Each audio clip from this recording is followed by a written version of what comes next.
Sveikinamės iš Japonijos ir priešais mūsų Akashi Kaikijo tiltas buvo ilgiausia pasaulyje tarpatrimio tiltas, kai buvo pastatytas, o dabar antras.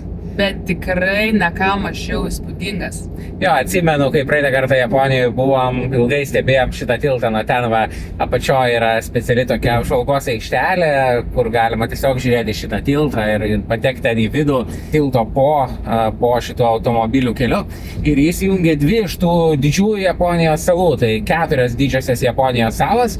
Ir dabar iš Honšiū, kur visi pagrindiniai miestai, važiuojame iš Šikoku, galbūt mažiausiai žinoma iš šitų salų, mažiausiai ištyrinėta, ir būtent po ją artimiausias kelias dienas važinėsim automobiliu, matysim piligrimus, kurie ten vaikšto pėsti po daugybę dešimčių budistinių šventyklų, taip pat Naruto sūkurius, kitam sąsiaurį neturi šito tilto ir kitokių įspūdingų vietų. Tai tikimės visą tai parodyti šitoj tinklalaidėje Ž automobiliu per pasaulį. Likit kartu su mumis, jeigu norit taip pat kaip ir kitose mūsų tinklalaidės laidose Ž automobiliu per pasaulį, kurių jau esame prikūrę tikrai 9 galybės apie skirtingas, net labai skirtingas pasaulio šalis, kartu pakeliaut po Japoniją, pasivažinėt automobiliu taip kairę pusių eismų. Ir dar yra ne vienas ir ne 2 iššūkiai, apie kuriuos pakalbėsim toliau. Kaip turbūt matote, toks gana netipinis mūsų vaizdas kampe, abudu čia telpam į ekraną, galim net apsikabinti automobilį, nes čia yra Keikaras, ten priekį matom irgi važiuoja Keikaras ir daug tokių, tai yra tokia grynai Japonijos automobilių kategorija, kur yra labai apribotas ilgis, plotis, ypač plotis ir aukštis, tai specialiai yra gaminami šitie automobiliai tik Japonijos rinkai ir taip pat variklio tūris, tai yra 0,66 litro, tai taip jau sunkiai traukia vietom. Jo, ir į šitą tiltą, kaip važiuoti reikia dar ant tilto, yra papildomas dalykas, kad reikia labai smarkiai laikyti vairą, nes kartais koks vėjo šuoras kaina, tai jau atrodo tą mašiną ir nuneša į kitą juostą, tai reikia man ją taip visą laiką išlaikyti ir stengtis gabaritų neišnešti kažkur per šoną. Čia vienas dalykas, ko tikrai netrūksta, tai yra aukštis, nes jis ribotas labai mažai, 2 metrai aukščio ribojimas, tai tiesą pasakius išeina, kad daugelis tų Keikarų netgi aukštesni yra už įprastas mašinas. Tačiau trūksta, aišku, bagažinės, kadangi ilgis smarkiai apribotas, bet mes esam tik dviese, tai čia iš karto nulenkė autonomos specialistas, iš karto nulenkė tas sėdynės, nulenkė, iš karto sudėjo mūsų lagaminus, tai mes čia iš vis, aš iš tikrųjų galvoju, kad čia bus mažesnis automobilis, kai sakai, toks tipinis japoniškas, kažkaip galvoju dar mažesnis. Kas ypatinga, tai iš tikrųjų plotis, jeigu ilgis, tai tikrai gali trumpesnių dar gauti, jau net apie smartus nekalbu, bet ta prasme nieko čia keisto. Tenai 3,5 nepilni metro, bet vis tiek. Bet štai jau plotis, tai tikrai tokių automobilių, kur čia net nėra vietos jokios tarpė, iš tikrųjų čia kiek nesimato, iš esmės yra viena tokia pailga kėdė ir pavyzdžiui, štai jau čia pavarų dėžė, yra šičia. Ir net nėra iš tikrųjų rankinio stabdžio. Rankinis stabdis tenai kojyte paspaudžiamas yra, iš karto mums pasakė, žinokit, kad čia tai bus autonomai, kai nuomojamės, tai tenai reikia sustojus spustelt ir taip, tikrai glaudžiai sėdėti, negalėjau čia važiuoti ir pyktis, čia jau nebeišeina. Man tai šiek tiek problema gal, kad kojom šiek tiek mažoka vietos, kadangi vis tiek čia vidutinės ūgis žemesnis Japonijoje, šitie automobiliai ir praškai gaminami tik vidaus rinkai. Buvo keletas automobilių iš užsienio, kurie gavo tą klasifikaciją, tai buvo Polski Fiatas ir taip pat Smartas, bet Smartai, sako, net reikėjo ten šiek tiek kažką pasiaurinti papildomai, nes būtų per platus buvęs. O kodėl ta klasifikacija yra tokia siekiamybė, tai pagrindinis dalykas mokesčiai, mažesni automobilio mokesčiai kasmetiniai ir taip pat Japonijoje toks įdomus dalykas, kad tu negali gatvėse yra parkuoti draudžiama beveik visur. Tam, kad tu įsigytum automobilį, tu turi įrodyti, kad tu turi parkingą, kitaip net tau neleidžia. Iš policijos reikia specialią pažymą gauti ir tik tai su ta specialia pažyma tas yra įmanoma. Bet štai šitiem automobiliam, jeigu jie yra ne didmiestyje, o kažkur mažesnėme mieste turi, tai tada šitam yra padaryta išimtis. Nereikia įrodyti Keikarui, kad tu turi vietą. Iš tikrųjų matom daug pažymą. Kairėje pusėje irgi Keikaras važiuoja ir prieš jį Keikaras važiuoja. Mūsų va irgi iš tikrųjų toks baltas, tai mes vadinam jį mūsų šaldytuvas. Važiuojam su tokiu šaldytuviuku Ir išsinuomojam ką, tik iš tikrųjų šiandieną ir taip būtinos, absoliučiai būtinos tarptautinės teisės. Norint išsinuomoti automobilį Japonijoje, čia buvo vienas pirmųjų dalykų, ką tikrino. Įdomu, kad, pavyzdžiui, depozito iš vis nepaėmė autonuomą. Nuoma tikrai, nors vidurvasaris, bet tikrai tik 14 eurų berods. 12-13 eurų už dieną, aišku, čia kaip jau labai reta net ir tokiam keikarui, bet vis tiek gerokai pigiau už bet kokią kitą nuomą. Dabar va, pravažiavo apžvalgos ratą, daug apžvalgos ratų norėsiu, kada pasikelt. Bus ir lynų keltų, daug ir nuostabių vaizdų. Čia va japoniškai pats automobilis kalba, GPS-as. Ką kalba japoniškai, nesuprantam. Šiaip ženklai, na va dabar, pavyzdžiui, 500 metrų, ten tu turbūt juostus čia turbūt neturiu omeny. Nu gero. Bet tai viskas gali daugiau mažiau supras, bet aišku, būna ženklų, kurie yra japonų kalba surašyti. Ypač problematiška, kai nori pasiparukuoti ant parkavimo, iš vis ten atskiros taisyklės įvairiausios. Dar pravažiuosim miestą, tai ten jau pasakosim daugiau. Šį vakarą nakvosim Tokušimoje, toks jau didesnis miestas, aišku, toli gražu nedidmiestis, gal ten Kauno dydžio miestas maždaug yra, bet jau vis tiek bus to Japonijos miesto dvasia. Ten matosi irgi priekį keikaras kairėje pusėje, o šiaip jie sugeba bet ką iš tų keikarų padaryti. Yra net mikroautobusai su 3 eilėm sėdynių keikariniai, yra džipai, na tai turbūt čia visi žino, Suzuki Samurai, Suzuki Jimny, tik tai toks dalykas, kad tie eksportui skirti modeliai, nors jų dydis yra analogiškas, bet ten yra, aišku, jau galingesni varikliai. Dabar pastebėkim, paspausiu tiesiog vaikit dugno. Cypia jau mūsų gergždžia vargšas mašiniukas ir nebelabai. Šiaip ribotuvas visų keikarų ant 140 uždėtas, bet čia aš 90 neišspaudžiu šiuo metu. Nes čia truputėlį įkalnė buvo. Nuostabus va vaizdai. Kairę pusę, tai Japonija salų valstybė, tai visur visas pusės įvairiausias pakrantės. Ir per šią kelionę 3 mėnesius praleisim Japonijoje, tai nėra mums pirmas ir ne antras kartas, tačiau iki tol po Japoniją daugiausiai keliaudavom iš esmės atostogų metu, o šita šalis tikrai verta daugiau ir štai dabar jau, kai tas gyvenimo periodas, kai dirbam nuotoliu, tai turim galimybę 3 mėnesiam čia būti ir tikimės visas didžiausias salas aplankyti. Dabar kur kairiau dešiniau? Tai dabar važiuojam pagrindiniu keliu toliau, tai čia iš esmės išsukinėti nereikia. Anksčiau keliaudavom Shinkansenais, aišku, nuostabus traukinys, nėra ką ir kalbėti, super greitis, bet aš turiu pasakyti, kad automobiliu visai kitokią šalį pamatom, ar ne, ir kraštovaizdis visai kitoks. Jo, na, aišku, nuo Shinkansenų taip pat yra nuostabus vaizdai. Tuneliai irgi nuo kalnų, neria skrodžiai kalnus, važiuoja virš 300 km per valandą. Nuostabus vaizdai irgi, bet aišku, keliai ir geležinkeliai dar kitaip. Čia iš Šikokų salą galima irgi atvažiuoti geležinkeliu, bet čia jau tų Shinkansenų nėra. Vienintelė iš tų 4 didžiųjų salų, kur nėra Shinkansenų. Nu, man atrodo, kad gal minusas bus su automobiliu, tai parkingo amžinas klausimas, nes tikrai ne visur bus, o jeigu bus prie viešbučių, jau kiek tikrinom, dažniausiai būna mokamas. Taip pat šiaip gali būti tas parkingas net ir tikrai labai brangus. Na, dar parkingas, jau keliai ypatingai brangus, tai čia iš vis jau pasiskaičiavom, kad jeigu ten sumokėsim už tas 17 dienų autonomos, tai nesumokėsim net 200 eurų, o jau už kelius tai greičiausiai virš 200 eurų. Keliai kainuos daugiau iš tikrųjų negu pačios mašinos nuoma.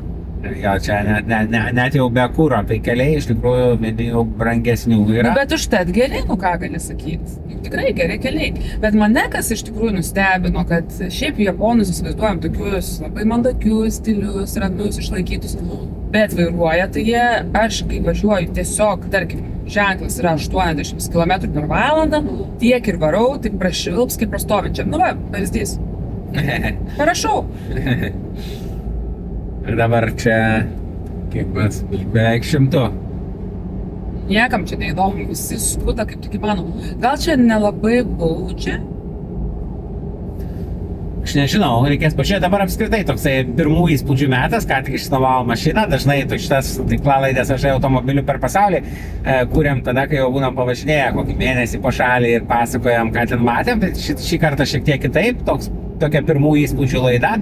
Bet iš Japonijos jinai bus ne vienintelė, tai bus ir kitose salose, tam tarpe tikimės ir Tokijoj, sostinėje didžiausiam pasaulio mieste 36 milijonų. Tokijoj tai nelabai gal aš laukiu iš tikrųjų, nes kai yra pusė eisme vairuoti, kai mašinų tiesiog galybė, aš nežinau. Aišku, nebus jie tokie, manau, žinai, ne Egiptas, anyway, bet matos, kad greičio, tai jie visai yra mėgėjai. Mieste tai ten tas eismas dažnai strigęs, o kaip į priekį, kiek tos mašinėlės tokios formos, aukštas ir siauras, ir daugybė tokių. O čia klausyk Subarikas. Kairė, ne? Jo. Wow, Yra daug Subarikas, modelių, mažai kurie mažai eksportuoja ir iš vis neeksportuoja ir yra praškai tik tai vidaus keikarų rinkai, nes tiesiog kitur tai yra neaktualu. Palauk, žiūrim, koks čia privažiuosi Subaru Stella. Subaru Stella, jo. Nu, Europoje tikrai tokia nėra. Čia dar ne Šikoko sala iš tikrųjų.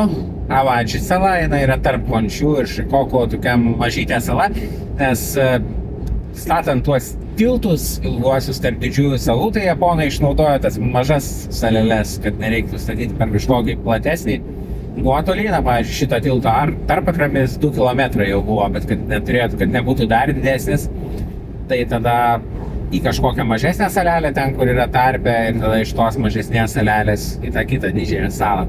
Tai va, išnaudojama Avadži salą. Šiaip tai, kaip prisimenu Avadži salą, tai iš tokio narcisų vizualinis romanas yra toks japonų kūrybos žanras unikalus, modernus, kur yra kaip knyga, bet jinai rašoma ekrane, dar ten skamba muzika, rodomi visokiausi vaizdai kartu tai knygai, einant toliau istorijai vystantis, na ir aišku, kaip dažnai japonų kūryba tokia ganėtinai slogios temos, ten apie mirtiną ligą sergančius 2 žmonės, kurie pabėga iš ligoninės, suprasdami, kad jau nieko nebus, ir ten mašina važiuoja su tikslu atvykti šitą Avadži salą, kadangi per televizorių ligoniniai rodė, kaip ten narcizai gražiai žydi. Dabar nebe tas laikas, bet aišku, ten narcizų žiūrėjimo metas čia yra labai svarbus šitoj Avadži saloj.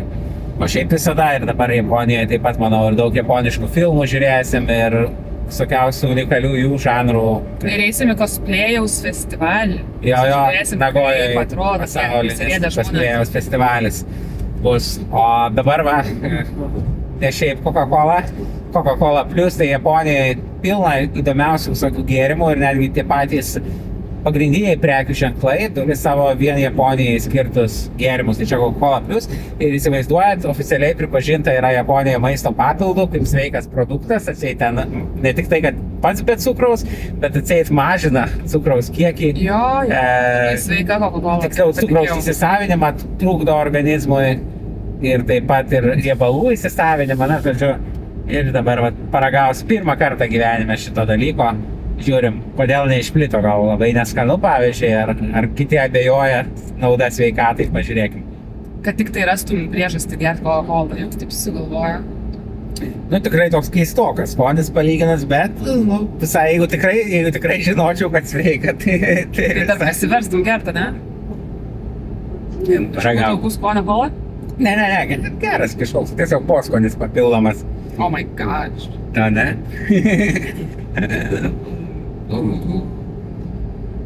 Tai va, yra dar visokiausių gėrimų. Kai kurie tai jau man visai netinka, toks įpratimo reikalas, bet kai kurie visai skanus ir gaila, kad nėra kitur anapus Japonijos ribų. Kiti gėrimai, tai čia, pavyzdžiui, sakė, turi galvoj? Sakė, tai yra mažiau paplitus, bet... Ne, aš sakau, tas gėrimas, kurių tau ar jis egzistuoja, ar jis neegzistuoja, tau vienodai rodo, tai čia, pavyzdžiui, sakymas. Na, aš alkoholio nevartoja, jam tiesiog alkoholis yra neskanu. Bet praeitą kartą buvau sakęs degustaciją. Jo, pirmą kartą mačiau, kaip Augustinas atrodo girtas iš tikrųjų. Na, tai ten gal ne taip jau girtas, bet ta prasme, kad šiaip paprastai negeriu iš vis, bet kadangi kai tam tikrose vietose yra, na, vis tiek stengiuosi patirti šalis iš visų pusių, tai jau kažkokio vietoje yra svarbus šalies kultūros atributas, tas alkoholinis gėrimas, tai... O sakė, japono atributas tikrai yra, tikrai jie labai ją mėgsta. Yra įvairiausių skonių, bet mėgsta. Šiaip iš tikrųjų, tai laiko juk ją netgi ir šventų gėrimų. Na taip, daug sakė statinių prie šintoistų tradicinės japonų religijos šventyklų. Tiesa, tas piligriminis kelias, kurio piligrimus tikimės pamatyti, Henro, tai jis yra budistų, čia tokios dvi pagrindinės religijos, budizmas, šintoizmas, bet jos taip persipinusios, kad žmonės žmonės gali eiti kartais į budistų šventyklą, kartais į šintoistą, o kai ateina laikas vestuvėms, tai bažnyčioje susitokia, nes gražiausia aplinka pasirodo. Mes galime pasidaryti daug gražių nuotraukų su savo Sony kamerą, aparatais ir visą kitą techniką, kurią jie čia turi. Nusipirkom Meidži. Čia tokia yra japonų šokolado firma. Imperatoriaus garbiai, kuris reformavo Japoniją iš 19 amžiaus, iš tokios užkampių valstybės iki imperijos. Tok, rakytę palaikysime, jeigu tu nenori. O, sudėk atgal. Man tai patinka čia, kai gali pačiu valgyti, tai yra po mažą gabalėlį tau yra skulpuota ir tada tiesiog nereikia visų šokoladų suvalgyti.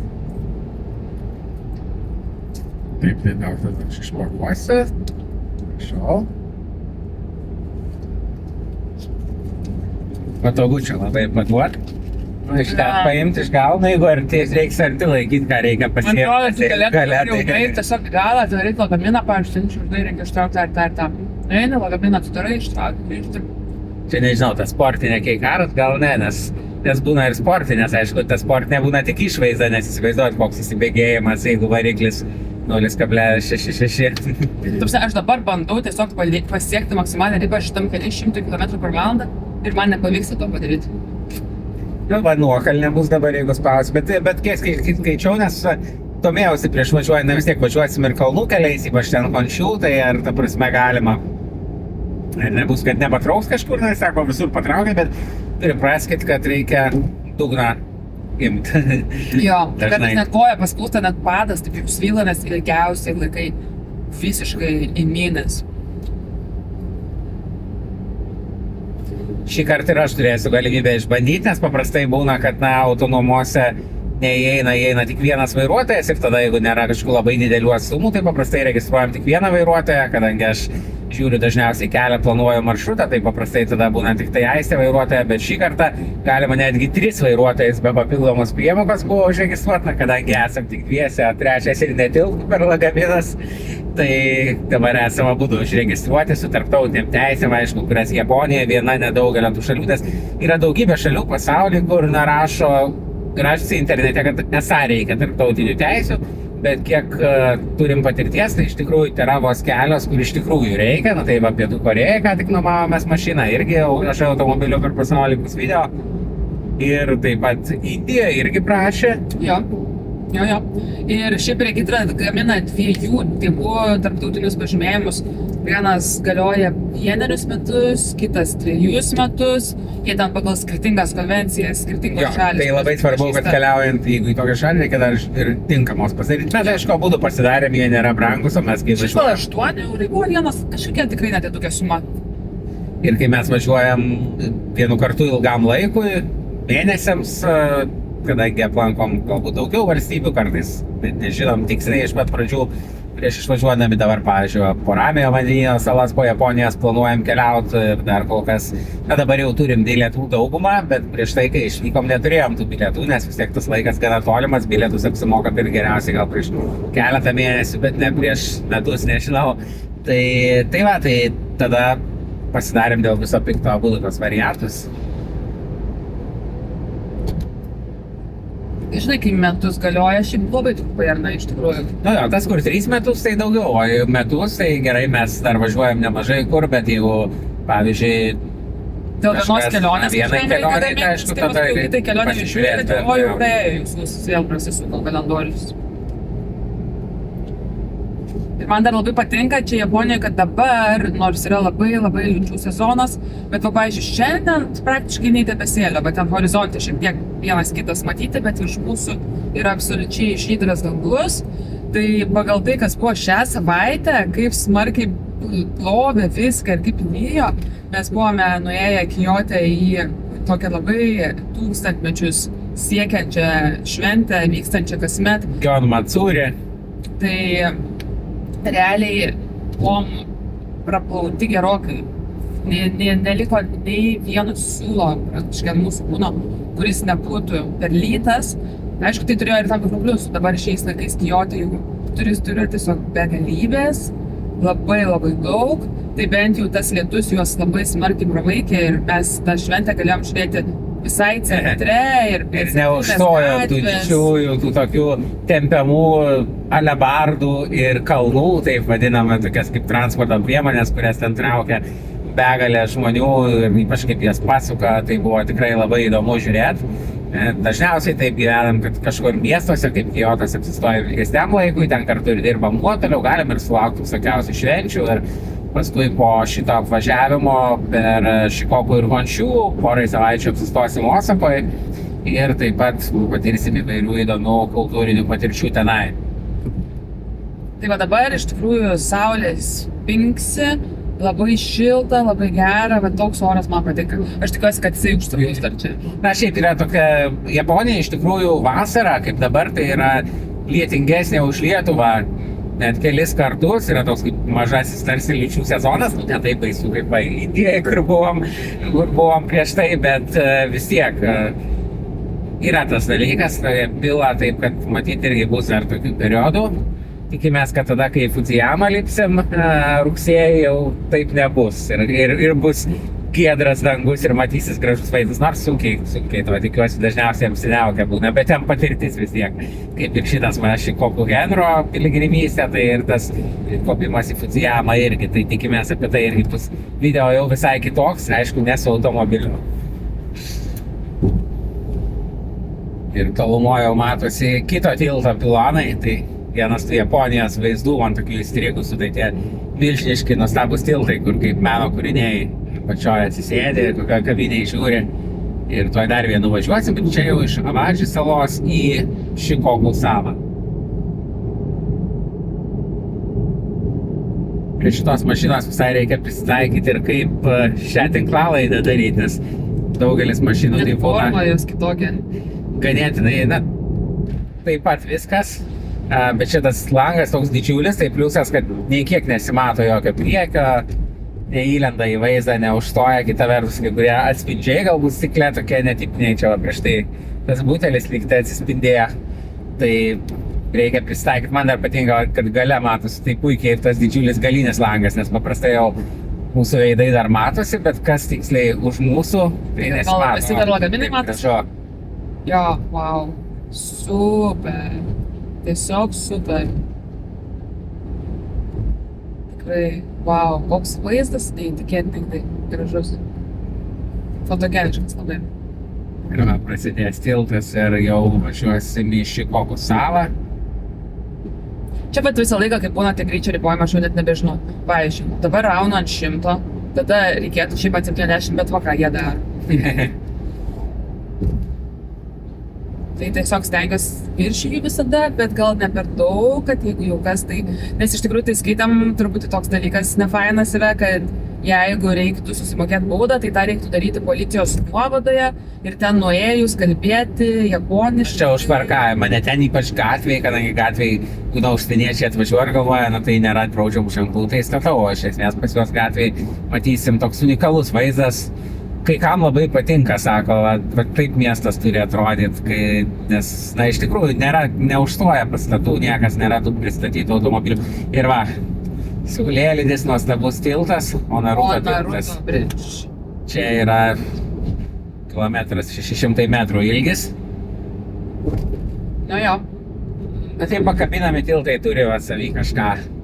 Šiaip būna tiesiog kolonas, čia va tie pilonai ir kaip ir Aukso vartų ten garsiausia, ar Bruklino tiltas ir čia irgi Japonijai tokių gausu. O įdomu, kad po šituo tiltu praktiškai, aš dabar šiek tiek matau tenai tą dalyką, nes kaip tik dabar laikas, tai yra garsieji Naruto sukūrėjai ir viena populiariausių pramogų, o mes ją turėsim rytoj, tai yra plaukt, pasižiūrėti laivelių tų sukūrių.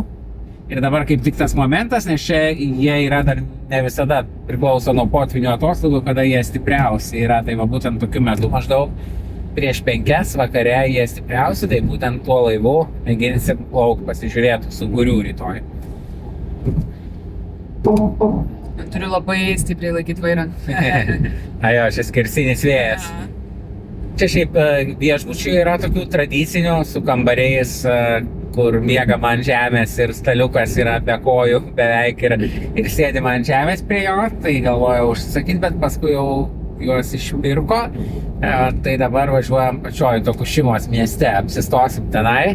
Šiaip Japonijoje, jeigu taip darbui nuotoliu, tai nėra galbūt taip ir paprasta surasti viešbutį, kadangi labai mažai, praškai, kas kitur pasaulyje viengulė lova, čia vadinama dvigulė lova, maža dvigulė lova, tai mes telpam miegoti viskas gerai, bet jeigu, pavyzdžiui, darbui Dievo žmonėms dar reikia, tai kad būtų jau ten 2 stalai ir kėdė, tai ir 2 kėdės, tai jau čia labai retai.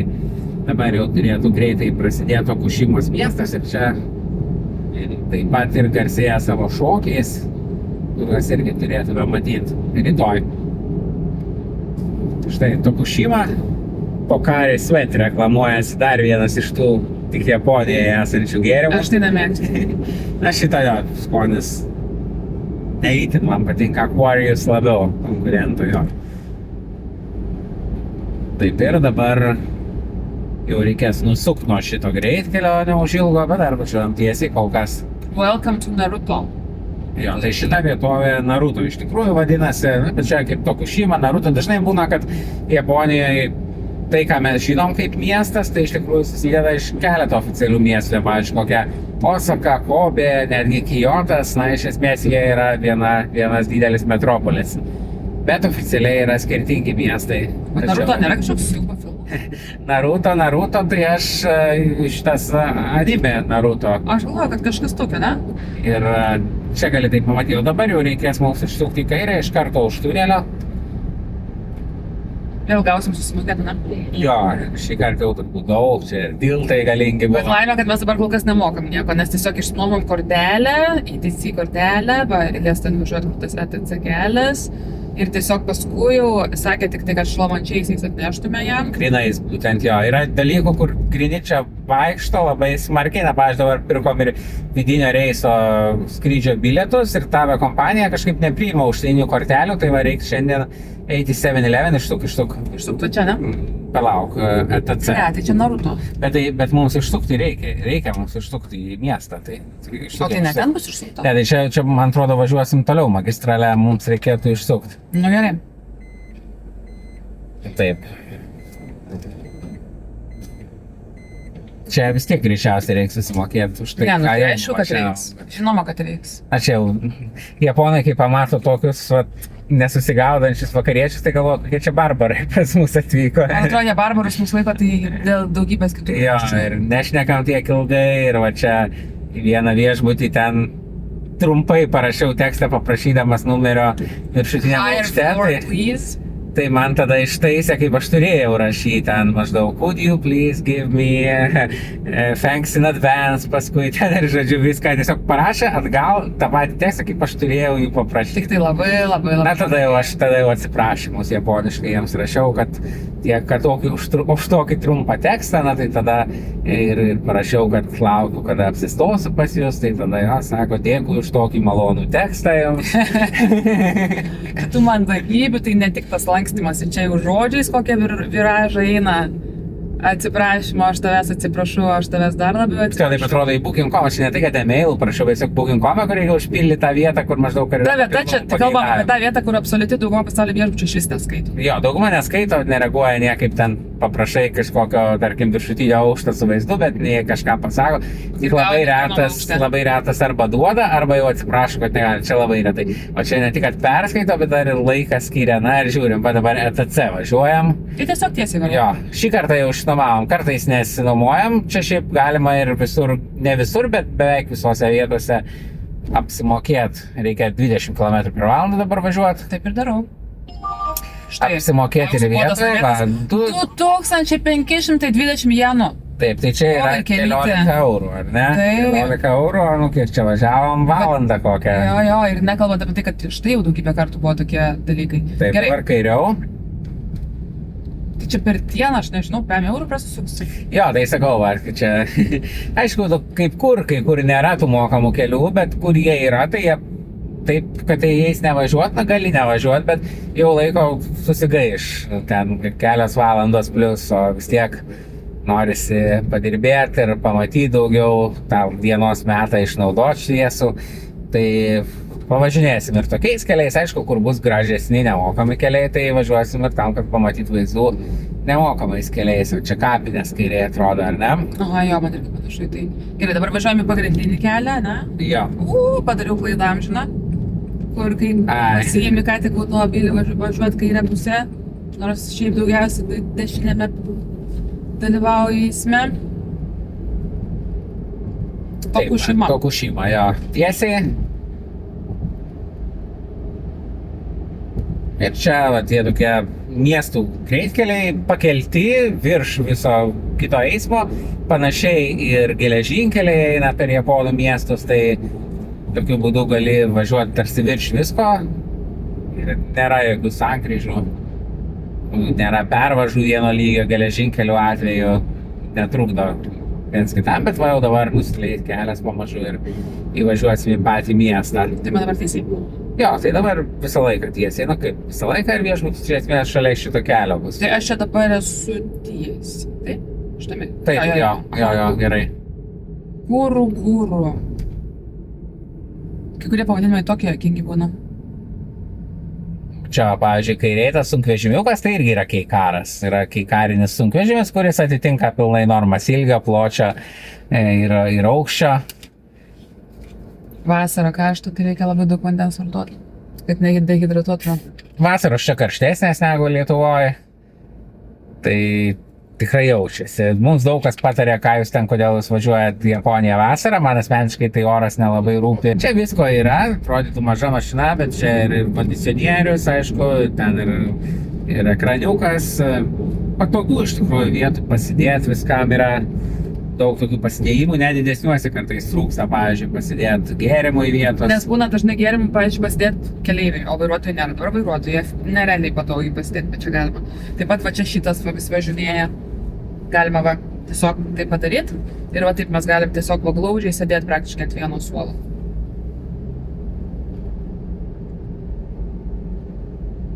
Šiaip man patinka dydis, toks kompaktiškumas, nes jeigu, pavyzdžiui, parkavimo klausimą reikia spręsti, na tai čia tikrai vietų didelių tai praktiškai ir nėra. Tai jeigu reikėtų, nežinau, kokį nors būsiką įparkuoti, tai būtų reikalų. O mūsų priekio beveik ir nėra šiaip beje, mūsų tokia nukirsta mašinėlė. Jo, nes kitaip jie visada, pavyzdžiui, matom, kai karas kairiai pusėje, tik maksimaliai išnaudota plotį, tai jokio ten galo atsikišusio, jokio priekio atsikišusio ir toksai va kaip kubas, ne kubas, bet toksai va geometrinė figūra tokia. Aiškiai šaldytuvų vadina. Man tai tikrai šaldytuvas, nes jų mūsiškis irgi yra baltas, tai kuogi ne šaldytuvas. Ten va kokia skulptūra dešinėje. Policijos dėžutė. O, tai va tą dėžutę reikia čia baudas mokėti, jeigu reiks. Bet tai skaitėm, kad ten tu į tą policijos nuovadą nueini ne tik tai problemos, kad japoniškai reikia, bet ir užtrunka 3-4 valandas, kol ten mandagybės visos prasisuka ir popieriai supildomi. Na, pliusas saugumas, tikėkime, kad nesakysiu šiandien kai paklausiau, bet... Šiandien kai paklausiau autonomos, sudėjau mums tos lagaminus ir sakau, ar Japonija čia saugu tuos lagaminus, taip kitai sako, taip, Japonija saugi šalis. Sakau, gerai, viskas tvarkoja, sakau, aš tiesiog paklausiu, nes sakau, Europoje tai ten visai būna, o Europoje tai aišku, ne, Japonija, nieko būna iš vis labai saugu. Japonija garsėja kaip itin moderni šalis, bet yra ir tokių, kas pas mus jau kaip praeitis, o pavyzdžiui, reklamuoja DVD nusipirkti kairėje pusėje. Tai va, nuomos. Aišku, kartais būna, kad tuos, pavyzdžiui, muzikos diskus galbūt perka ir kaip tokia, kaip kolekcionavimo, jie ten būna gražios dėžutės tos ir panašiai, bet turiu omeny, kad tos technologijos skirtingai, kai kur atrodo, kad Japonija ten 20 metų mus lenkia, bet kai kuriuose kitose vietose. Na, bet, pavyzdžiui, koks vinilas irgi grįžo į madą labai smarkiai dabar Europoje, tarkim, plokštelės gali sakyti, Lietuvos atlikėjų nueini ir plokštelę pirk to, plokštelę pirk ano. Čia Subaru salonas. Jo, aišku, čia jau dominuoja japoniškos automobilių markės. Ten, pavyzdžiui, kokį, praeitą kartą važinėjom su tuo tokiu bilietu Shinkanseno ir kitų traukinių Japonijos geležinkelių pasų vadinamo, tikrai brangus, bet gali važinėti kaip metro neribotą laiką ir ten, nežinau, būdavo įlipam vienam mieste, tarkim, Kiote, nuvažiuojam ten iki Medžio pilies, paskui iki Hirošimos ir panašiai tą pačią dieną išlipi, nueini ir kaip metro per daugybę skirtingų miestų pravažiuoji. Tai bet tą pasą, pavyzdžiui, negali įsigyti elektroninę formą. Net jeigu įsigyji internetu, tai tau turi atsiųsti tokią kaip raštą paštu. Kaip negražiai padariau. Įvažiavai per geltoną, tai gerai. Tai raštą paštu, tada tą raštą dokumentą turi nuskridęs į Japoniją pateikti ir išsikeisti į tą pasą. Ir tas pasas fizinė forma. Tik užsieniečiam galima tokią formą naudotis.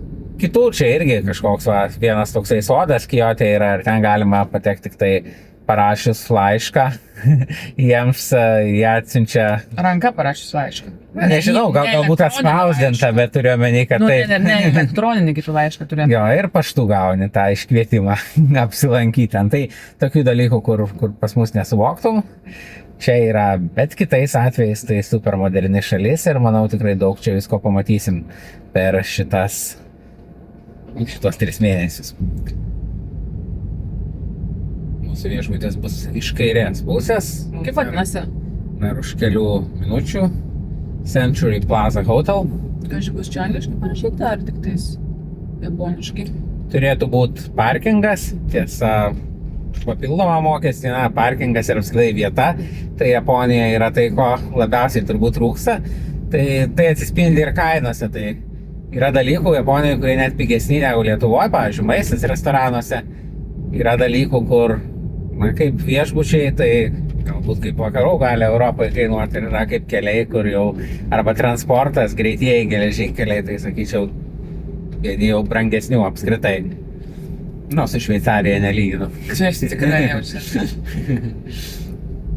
Tai priedam tiesiai dar, ar ne? Jo, tiesiai.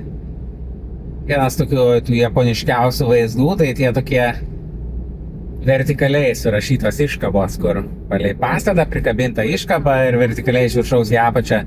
Kadangi japonų kalba galima rašyti ir taip, tai iš esmės lotynų raštu teoriškai irgi gali rašyti vertikaliai, bet tai neįprasta, o japonų kalba tai įprasta, gali ir horizontaliai rašyti, bet gali ir vertikaliai rašyti. Tai labai iškabų pilna ir dažnai būna, kad tuose pastatuose yra skirtinguose aukštuose skirtingi verslai. Tai tos iškabos tada ir parodo viską, kas yra tam pastate. Galima pasižiūrėti mašinas, šitas Keikaras. Čia su barikas. Čia kaip foresteriukas, biškai primena, ne? Jo, ne. Jo, forestas, žinai. Čia Keikaras vėl Keikar, iš priekio irgi Keikar. Taip atrodo iš akies dažnai koks trečdalis, tai tikrai visų mašinų. Ten tas irgi, ir tas mikroautobusiukas, ar ten miniveniukas irgi. Taip, aš jau po truputį gal į kairę dairausi. Bandysiu. Dar gal pasikairinta, ne? Vis tiek reikės įvažiuoti. Jo, bet čia dar vis tiek, kiek čia jau bus, dar pavažiuoti. Pavažiuoti dar kokias 3 minutės. Tai dar važiuojam tiesiai. Čia kairėje pusėje taupant vietą degalinę, kur nėra kolonėlės nuo lubų, nuo stogo degalinės tiesiog nusileidi, kad nereikia nustatyti kolonėlio ant žemės, tai yra toks labai japoniškas dalykas. Ko tik jie nesugalvoja čia, kad taupyti vietą? Mums vienas pirmų dalykų šiandien, tai buvom prisaikdinti, kad tik tai regular gasoline pilkit, jokiais būdais ne dizelį, jeigu pripilsit dizelio tučtųjų mums skambinkit. Na panašu, kad šitam mašiniukui jis labai nepatinka, gal turi alergiją kokią.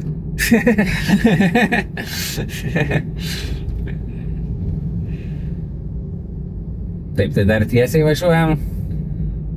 Gerai, čia žalią bangą dabar pagavo. O Pizza Hutas, čia gal bus kaiminystė mūsų, tai galime bus picos ir vakarienės. Na tai šiaip, dar nežinau, dar ne tas periodas, kai tarptautinio maisto norėtų, tai jau nori.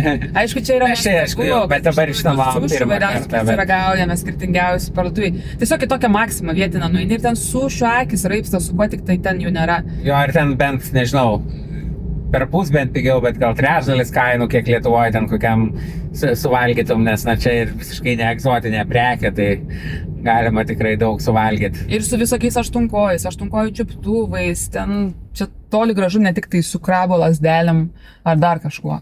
Tai jo, čia šitą fainą galime prisirgauti, bet tų ryžių, tai man jau taip, aš pamačiau pizzeriją, wow, visai norėčiau, nebe ryžių šiandien gal. Čia nors išnuomavau mašiną pirmą dieną, bet kadangi buvom jau Kiote savaitę, tai jau esam pabuvę Japonijai. Ir dabar apsistosim tokiam, sakyčiau, iš tų business hotel galbūt ta kategorija, kur tokie maži kambariukai ir vadinami taip dėl to, kad ten paprastai per komandiruotės apsistoja japonai. Kadangi atostogos ribotas, tai šiaip keliau daug laiko neturi, o yra dar kitokių rūšių viešbučių. Per šią kelionę, manau, irgi įvairiausius išbandysim ir jau daug esame išbandę. Tai yra riokanai, tradiciniai viešbučiai, kur viena esmių yra virtuvė, vakarienė, pusryčiai. Tai žadam apsistoti, jau užsakiau riokaną, kuriam yra 1300 metų tam šeimos verslui, virš 40 kartų yra seniausias pasaulyje šeimos verslas. 1300, pagalvokim Lietuvos istoriją, ką tuo metu prisimenu. Nebuvo paminėtas Lietuvos vardas. Wow. Kai įkurtas tas verslas, tai mes tenai apsistosim. Ir aišku, kad kalba eina, kad tas verslas išlikęs, tai nereiškia, kad tas pastatas tiek laiko stovi. Anksčiau šis buvo mediniai pastatai, aišku, žemės drebėjimai, karai, viskas. Bet tiesiog, jeigu ir sunyksta, tai jie atsistato ir toliau tas verslas gyvuoja. Aš dabar tai galvoju, ką čia reiškia šitie ženklai. Bet liktai kiti mašiniukai važiuoja čia irgi. Paprastai, kad negalima stovėti? Ne, aš pagalvoju, kad nebūtų kokia tik autobusų juosta. Ne? Ai, abu virš, dabar, kadangi čia dabar žiūrėk, jau čia mūsų viešbutis. Čia tada sukam į parkingą. Dar yra šhubų, nakvynės budistinėse šventyklose, aišku, kapsulių viešbučiai, mangos kavinėse nakvojom, kur yra kaip kambariukai. Bet tai žinok, neįleis gal mūsų. Nors gal reikia išsimti numeriuką? Turbūt, kad... Numeriuką gauti? Jo, ir paskui gal tada reikia paduoti ir vis tiek čia reiks primokėti. Tai tiesiog gal kažkokia nuolaida bus. Ne, šiaip čia rašo 2024 valandom, tai dabar aš nežinau. Ar čia tas parkingas, nes kur man rašė, tai rašė, kad 800. Na, reikia išsiaiškinti tada. Pasiklaus, gal čia ne tas, gal kokia nors vietama, pavyzdžiui, per kaplotą. Nes ten dar daugiau aukštis yra šalia kitas. Tai turbūt su kažkuo sutartį gal sudarė. Dabar aš galvoju, kaip mums reikės iš šono, ne kaip visada iš jo, čia patogu iš šono, gali trejas lagaminams yra. Tai aš dabar galvoju, kaip čia pasiparkuoti. Aišku, mandagiai japoniškai, čia faktas, bet kaip būdavo visada reikia taip, kad dar lagaminam išsitraukti, čia kaip suprantu. Lagaminų įsitraukimas didelė bėda nebus. Bet vis tiek gal einam iš pradžių be lagaminų. Gerai, išklausiam ten. Per čia iš viso atvarėm.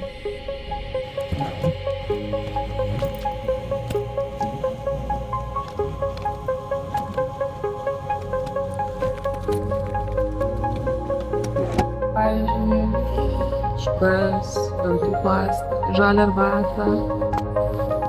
Lietuvą. Norim namie nešiuoti ar ne?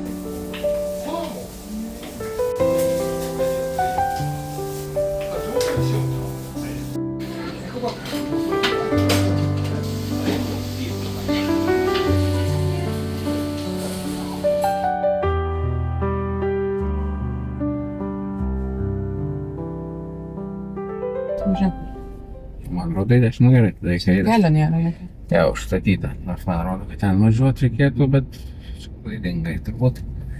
Kairė dabar. Va, atvežė į viešbutį mūsų patalus. Nu, matos, kad ryte atsikėlus ir ką tik įsėdus automobilį, kaip pasisveikinus su valytuvu įjungto, ne? Su posūkiu.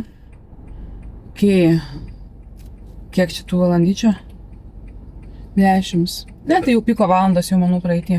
Važiuojam į Bunraku, tradicinį japonų lėlių teatrą. Čia kaip tik Tokušimoje toks yra, o ypač tai gerai tokios vietos, kur būna ir su angliškais vertimais ar subtitrais, tai kai kurie populiariausi teatrai tai būna, tai pačiau būtent dėl to pasirinkom, kad šitas lėlių teatras, tokius trumpus spektaklius, pasirodymus rodo ir turėtų būti su angliškais komentarais, tai bus galima daug daugiau suprasti. Bet aš kiek esu pasibėjus, tai tokiuose tolimesnėse kultūrose, kaip pavyzdžiui čia, kartais būna, kad tu turi tą anglišką vertimą, bet vis tiek nepagauni minties. Jo, bet buvom Kabuki be vertimo, kitas iš tradicinių japonų teatrų yra Bunraku lėlių teatras, Kabuki ir Nona, tai be vertimo visai jau kažkaip taip Tu neatsimeni, kaip buvo, aš taip puikiai atsimenu, kaip buvo. Ta prasme, man buvo toks jetlagas, aš per Kabukį užmigau ir net sugebėjau pramiegoti žemės drebėjimą. Augustinas paskui sako, bet tai koks buvo žemės drebėjimas. Nebuvo didelis iš tikrųjų. Ir tada aš tai nieko neatsimenu, aš tiesiog užlūžau ir miegojau.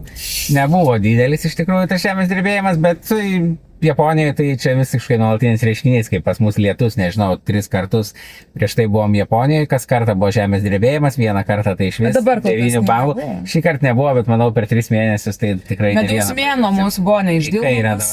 Medaus mėnuo mūsų buvo su Fukushimos sprogimu ir mes tuo metu buvom Tokijo pačiam aukščiausiam pastate. Tuo metu dar nebuvo Tokijo Sky 3 pastatyta, dabar į dešinę.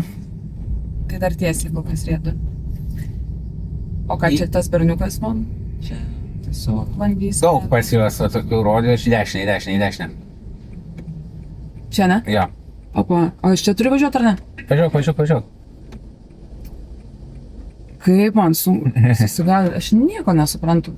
Palauk. Čia dėl kairę pusę eismą? Jo, va čia aš sakau. Gerai. Nes kodėl to rodikliai į mane žiūrėk? Nu taigi važiuoja prieki, čia 2 pusės eismas, tai tiesiog tu kairiau laikykis, kadangi kairę pusę. Man paprastai būna, kad aš turiu kokią dieną, 2 ir tada jau persisuka kompilelė čia galvoji, bet dabar dar tas neatsitika, nes vis tiek dar ką tik paimtas automobilis.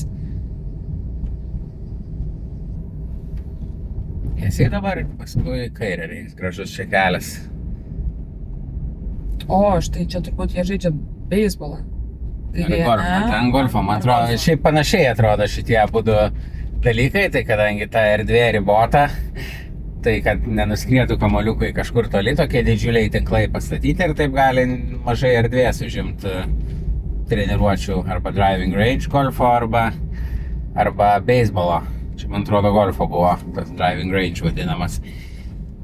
Dabar į kairę reikės ir užvažiuoti ant to tilto. Čia prieš šviesoforą? Jo, prieš šviesoforą, už tokį karo. Gal aš vis tik noriu čia pasidėti būtų kur rankytę? Karališkai. Kaip sėdžiu kaip ant fotelio realiai. Jo. Palauk. Į kairę. Ir gali vyras apkabėn dar. Popkornai, kur... Kai, žiūrėjau, čia. Jo, ir dabar reikės į dešinę. Į 11 vaidinimas, dar 32 minutės. Šiaip dar antrą, kitas bus vaidinimas, tai jau kartais netilptume. Tu manai, tiek daug žmonių bus? Aš kažkaip labai abejoju. Na, čia kasdien ir labiau turistams ir dabar... Turistus šitą miestą tai daug tikrai nėra. Darbo diena, tai vis tiek dauguma turistų būna čia Japonai, tai jų ribotos galimybės atvykti, tai manau... Į tą anglą kalbį vadinimą Japonai? Ne, tai ten vadinimas japonų kalba, tiesiog, kad bus ir titrai, suprantu. Jo, manau, kad gausi pietų tikrai. Kur jau čia antradienio ryte dabar staiga jau čia tiek turistų pasvis? Kai jie beveik atostogų viršiukai neturi.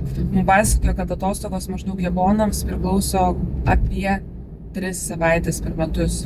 Bet paprastai negali imti, tarkim, ilgiau nei savaitės, nes toks kultūrinis supratimas ir jeigu tavęs ilgiau nei savaitę nereikia, tai gal tavęs iš vis tam darbe nereikia. Jeigu gali darbas išgyventi, bet tavęs ilgiau nei savaitę, tai tada paprastai ima jie vienu kartu, nedaugiau savaitės atostogų. O, kaip gražu. Aha. Čia toks mažesnis miestelis. Kažkaip, kai važinėjom tais jau Shinkansenais, tai dažniausiai tada sustodavom tuose didmiesčiuose. Kyotas, Tokijas, Osaka, Hirošima. Na, šiek tiek paskui jau aplink Nagano apylinkėse buvom ten išvažiavę, bet su traukiniais, tuos mažesnius miestus, aišku, sudėtingiau grafika yra. Bet aš sakyčiau, yra keletas pliusų. Bet vis tiek net mažus miestus dažnai būna kokias valandą traukinys važiuoja, tai čia kitur. Bet aš manyčiau, kad pliusas yra ganėtinai, tarkim, vakar mes turėjome 7-Eleven, turėjom susimokėti už bilietus. Lėktuvo bilietus, bet čia tokia labai įdomi sistema, kad negali nusipirkti avia bilietų internetu. Na, gali su japoniška kortelė, bet tas avialinijos neparduoja užsieniniam kortelėm. Mes negalim. Tai mes turėjom 7-Eleven eiti ir grinaisiais apsimokėtos bilietus. Tai be galo mandagiai aptarnavo, šokinėjo ir visa kita, kai tuo tarpu kokiam Kyote jau jaučiasi, kad jau japonai tikrai yra nuo turistų kiekio pavargę. Ir man va čia va yra smagu, kad jie tikrai labai nuoširdžiai Jo, kai padeda. pirmus kartus buvom Japonijoje, tai tada būdavo ir Tokijoje tas pats, kad tiesiog mato, kad nežinai, kur išeiti iš metro stotelės, prieina, padeda ir panašiai. Nemokamos ekskursijos visokios užsieniečiams specialiai. Na, dabar jau kalba, kad įves, dabar jau man atrodo ir įvedė kai kur, kad ir didesnės kainos užsieniečiams. Užsieniečiai atvykę dažnai ribotai žino galbūt tas Japonos kultūros subtilybės ir atrodo matyti vietiniams kaip barbarai šiek tiek. Nieko ne. Ne, viskas gerai. Kalbant apie Fukushimą, kur buvo tas sprogimas per mūsų medaus mėnesį, mes čia buvom, tai šiais metais galbūt pavyks ten apsilankyti, jau po 14 metų dabar ten vyksta ekskursijos, apie uždarimą elektrinės. Ir dabar reiks dešinę, tai beveik atgal, tai čia taip va ten dar tiesiai rodo ir va ten iš kur ta mašina išvažiuojama, tai ten tau reiks pasukti, beveik apsisukti. Tu manai, kad ten gali? Na, rodo, kad galima, ženklų nematau, kad negalima, ne? Pažiūrim. Ką, žinau, man tai toks atrodo kaip vienpusis. Bet ženklo nėra. Į dešinę. Nu, bandau. Jeigu jau pamatysi plytą, tai aišku, tada ne, bet... Ne, viskas gerai, į šitą pusę sukti ženklai. Ok, bet gal ir gerai, bet gal ir negerai, nes turiu susukti per vieną, tik neina. Net su tokia mašinė, ar buvai vairo neišsukusi gal. Buvau išsukus. Gerai, ir dabar tenai į kairę. Čia Torii, tradiciniai japoniški vartai, kokie būna iš šventyklas. Ir žmogeliukai su skėčiais. Ten šventyklėlė šintoistų.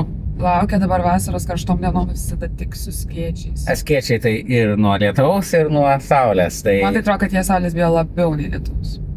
būna, pavyzdžiui, ir mūsų viešbutį prie išėjimo yra tiesiog tokie vieši skėčiai, kuriuos gali bet kuris klientas pasiimti, paskui grąžinti. Tai Japonija labai saugi šalis, tai tokių dalykų daug, bet jau ten va Kiote, kur buvom prie Fushimi Inari šventyklos, 7-Eleven parduotuvai, ten jau nespecialiai žymėjo prekes, už kurias sumokėta, na matosi, kur jau daug užsieniečių, tai dėja Japonai yra susidūrę ir su bandymais kažką pavogti, bet kur tokiuose mažuose miesteliuose.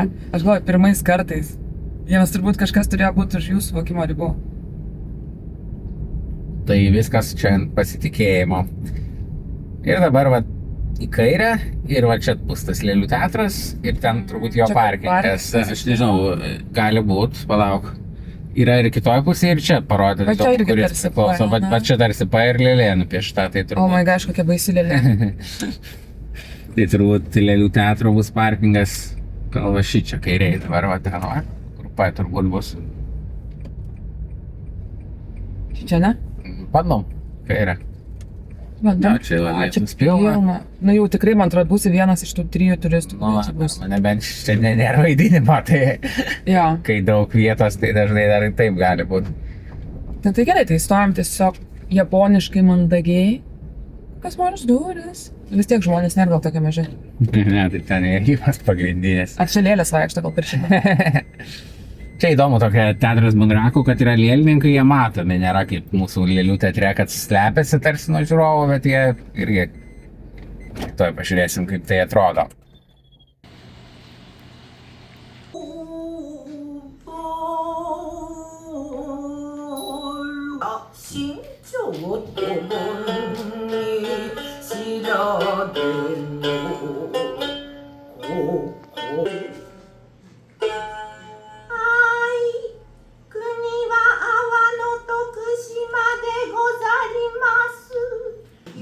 わしが生まれも阿波の徳島、そしてトトさんや隠するとは、まあどうしたわけじゃ。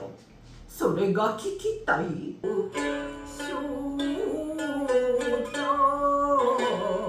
いや、我が身のためにならぬこと言うてよいものか。もって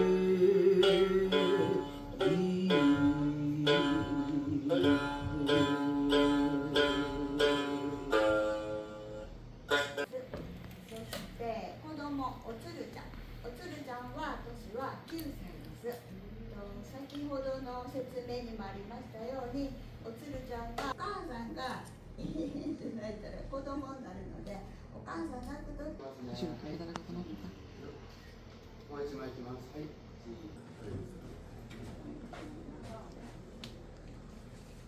Kaip tavo vaidinimas? Neįtikėtino liūdnumo. Istorija visa tokia, aš net nežinau. Jo, tokių šeimos tragedija. Nerodyti, tai baisiai liūdna istorija. Tėvai mažą paliko mergaitę, ta mergaitė augo su močiute ir paskui labai ilgėjosi, tėvų išėjo jų ieškoti ir atėjo kaip vargeta, kaip piligrimė, prašė maisto, kaip tik pataikė ant savo motinos, ta motina ją atpažino, bet jokiais būdais neišsidavė, nes motina buvo tapusi su tėvu vagimis ir jiems grėsė mirties bausmė, jeigu būtų kas nors sužinojęs, kad jie yra. Žodžiu, pasimatė, išsiskyrė, na, paskui, kiek žinia, toje istorijoje dar baigėsi ir tai, kad tie patys tėvai tą mergaitę ir nužudė, to nežinodami. Nu, žodžiu, ten kosmosas kažkoks, bet Japonijoje tai iš tikrųjų labai daug, kaip man atrodo, ir istorijų, ir filmų, kas yra žiauriai liūdna. Labai gražu. Jau kelintą dieną, jau kiek pažeidimų. Bet kol kas dar pareigų. Šiaip tas teatras įdomus, kad tos lėlės realistiškai juda, nes kiekvieną po 3 lėlininkus valdo.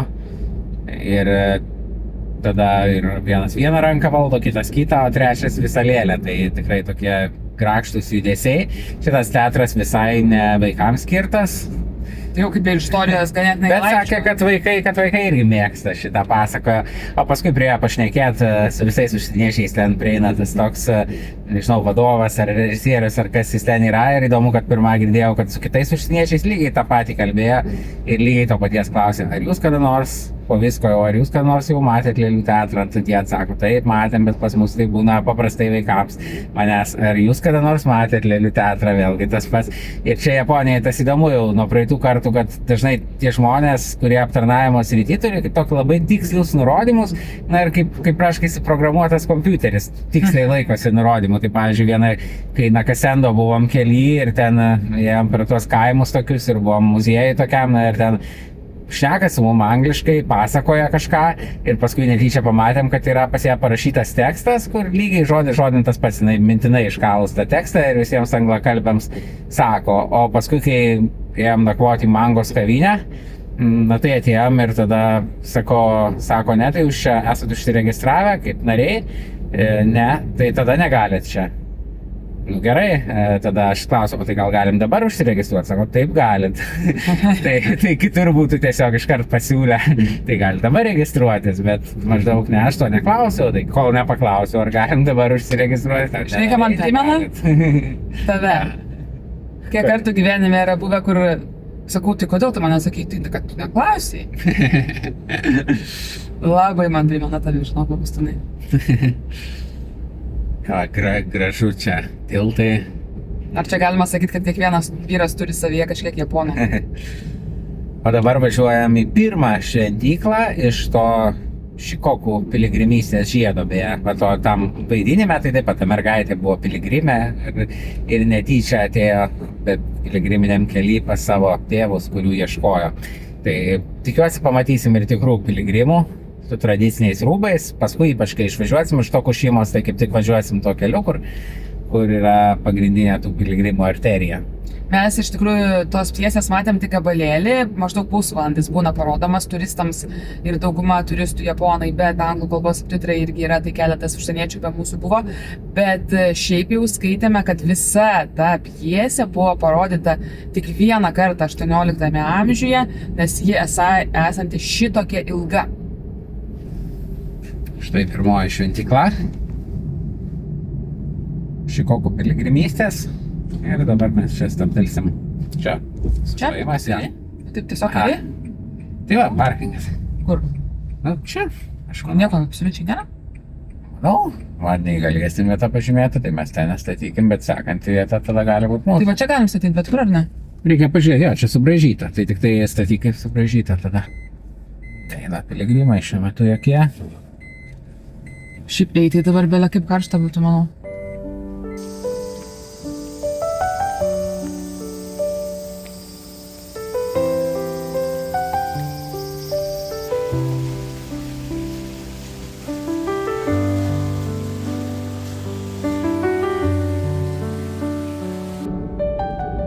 Važiuojam link Naruto Sugurių. Po poros valandų laivas dar, bet galėsim pasižiūrėti nuo pasivaikščiojimo tako. Ir taip pat bilietus reikėtų įsigyti iš anksto, šiaip yra toks dar mažesnis laivas, kur po vandeniu dar gali stebėti. Bet ten jau internetu negavau, tai nebent vietoje, kitu atveju didesnių laivų plauksų. Wow. Kažkaip gali nusileisti po vaterliniją ir ten matyti iš vidaus tos sūkurius. Kaip tik dabar pagal laiką turėtų jie stiprėti ir būtų patys stipriausi maždaug artėjant saulėlydžiui. Vėl mokėti? Jo. Čia nedaug pavažiavom, bet... Bet daug susimokės. Turbūt. Pažiūrim kiek. Važiuojame TC, tai šiek tiek taupo laiką ir kai kur yra vietų, kur be tos kortelės net negalėtum įvažiuoti ir išvažiuoti iš magistralės, tai yra tada skundžiasi žmonės, kad reikėjo palei magistralę važiuoti, ieškoti kito įvažiavimo, kas aišku labai daug sugaišta laiko. Čia pliusas yra tai, kad jeigu ir neturėtume šito TC, na ir kiek paims, 260 jenų. Kažkur 40. Jo, bet atsižvelgiant tai, kad pavažiavom, nežinau kiek. Praktiškai nieko. 5 minutės. Tai visai nemažai. Aš jau galvoju, kokį ten pluoštą reiks nešti, susimokėti tą agentūrą autonomos. Nežinau, jeigu čia Nes tik grynais galima, kortelė nebus galima į kairę. Rima. Ištisai 100 eurų jau Ja, aš manau, kad jo, jeigu važiuosim laisvai, paskui šiek tiek apribuosim gražesniais keliais, tai tada gal šiek tiek kitaip. Čia va, dabar tiesiai važiuojam, čia daug tokių brangesnių šiek tiek viešbučių, bet tas, kur mes apsistojam ir patenkintas esu. Labai geras viešbutis. Apie 50 eurų, ten kažkur šiek tiek daugiau negu 50 eurų, bet gražus vaizdas pro langą. Dvi darbo vietos, internetas puikus, greitas, jokių problemų neturėjom kol kas visiškai. Dvi lovos, ane, lagaminus atsidarai ir dar yra vietos praeiti, Japonijai čia svarbu. Gražiai tiltas matosi tolumo, šitas antrasis, kur Abaži salas su Šikoku sala sujungia, kur vakar važiavom. Tai mes čia važiuojam šito keliu praktiškai iki galo ir ten va maždaug po to tilto tie sūkuriai bus. Tai Japonija yra minios, turistų minios irgi, tiesa, anapus Kyoto ir pagrindinė vieta, daugiausiai japonų turistai yra, bet jau kai jie pajuda, tai va netrukus bus Obon šventės vasaros, kai daugelis japonų kartu ten pasiima atostogas, o gražiai matosi tiltas. Ką man dabar čia jisai siūlo daryti, tiesiog važiuoju, ką? Jo, važiuok.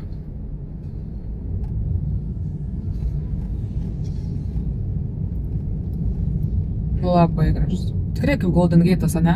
Tik spalvytė kita. Dabar pasisuksi, matysis ir čia. Šiaip įdomu, kiek Japonijoje daug tokių žmonių, kur atrodo dirba tokį darbą, kur galėtų šviesoforas atlikti. Mojuoja kažką rodo, ar iš vis gal net nereikia šviesoforo, nes ten ir šiaip supranta, kad praleisti reikia.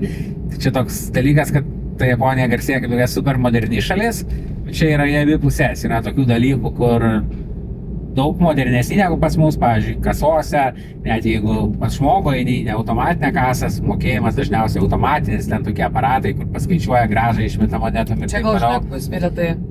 Gal pavažiuojame iki galo ir pasižiūrim tada. Nes kokia čia dar? Nes čia dar matai yra apytuštis parkingas, tai gal gale bus, nes čia Jo, bet ar nebus taip, kad bus vėl prie bilietų grįžti? Gal reikia grįžti, bet gal geriau vis tiek pasižiūrim. Jo, turn left, tai galim pasižiūrėti. Bet kita vertus, daugybė yra vietų, kur, pavyzdžiui, autobusuose stoteles praneša visą tiesiog vairuotojas balsu. Nėra įrašo, vairuotojas balsu. Na ir kultūriškai. Visiems dėkoja sumokėjus ten tas moneteles. Ačiū.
mūsų, kurie kažkaip nieko panašaus neteko matyti, kad tiesiog toj vietoj vanduo taip sukasi.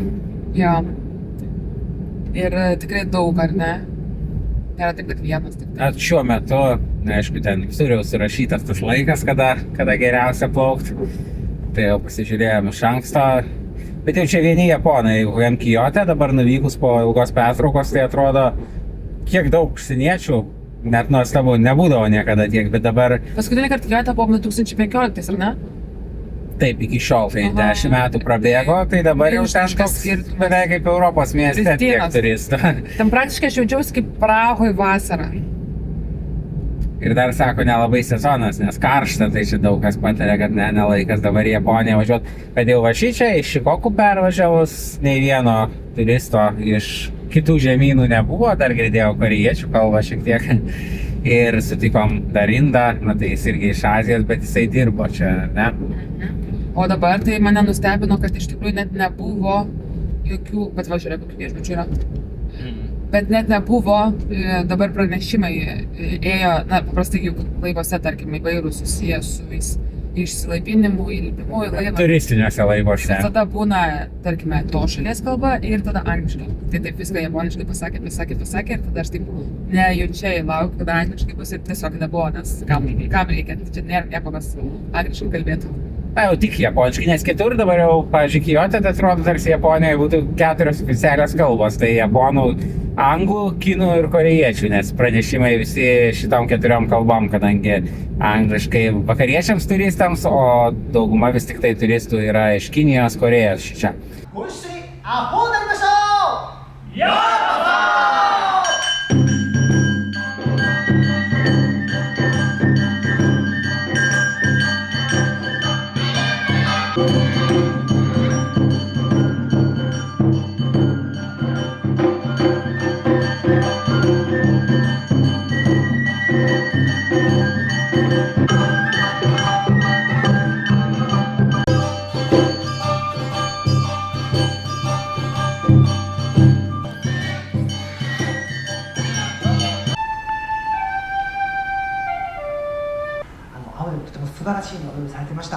Nice dancing.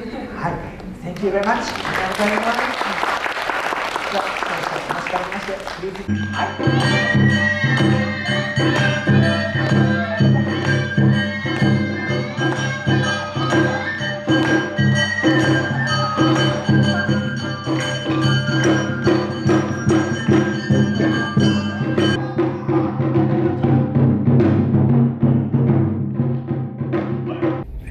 Čia buvom tradiciniuose šokiuose, kuriais garsėja šitas miestas, tai Aistė pašoko ir ten pripažino, kad 3. vietą užėmė tarp šokėjų. Gal tiesiog šoka Avaodori. Gal tiesiog buvau kažkiek geresnė už kitus. Arba tiesiog netokia bloga, kaip visi kiti šokėjai. Dabar į dešinę 2 kartus.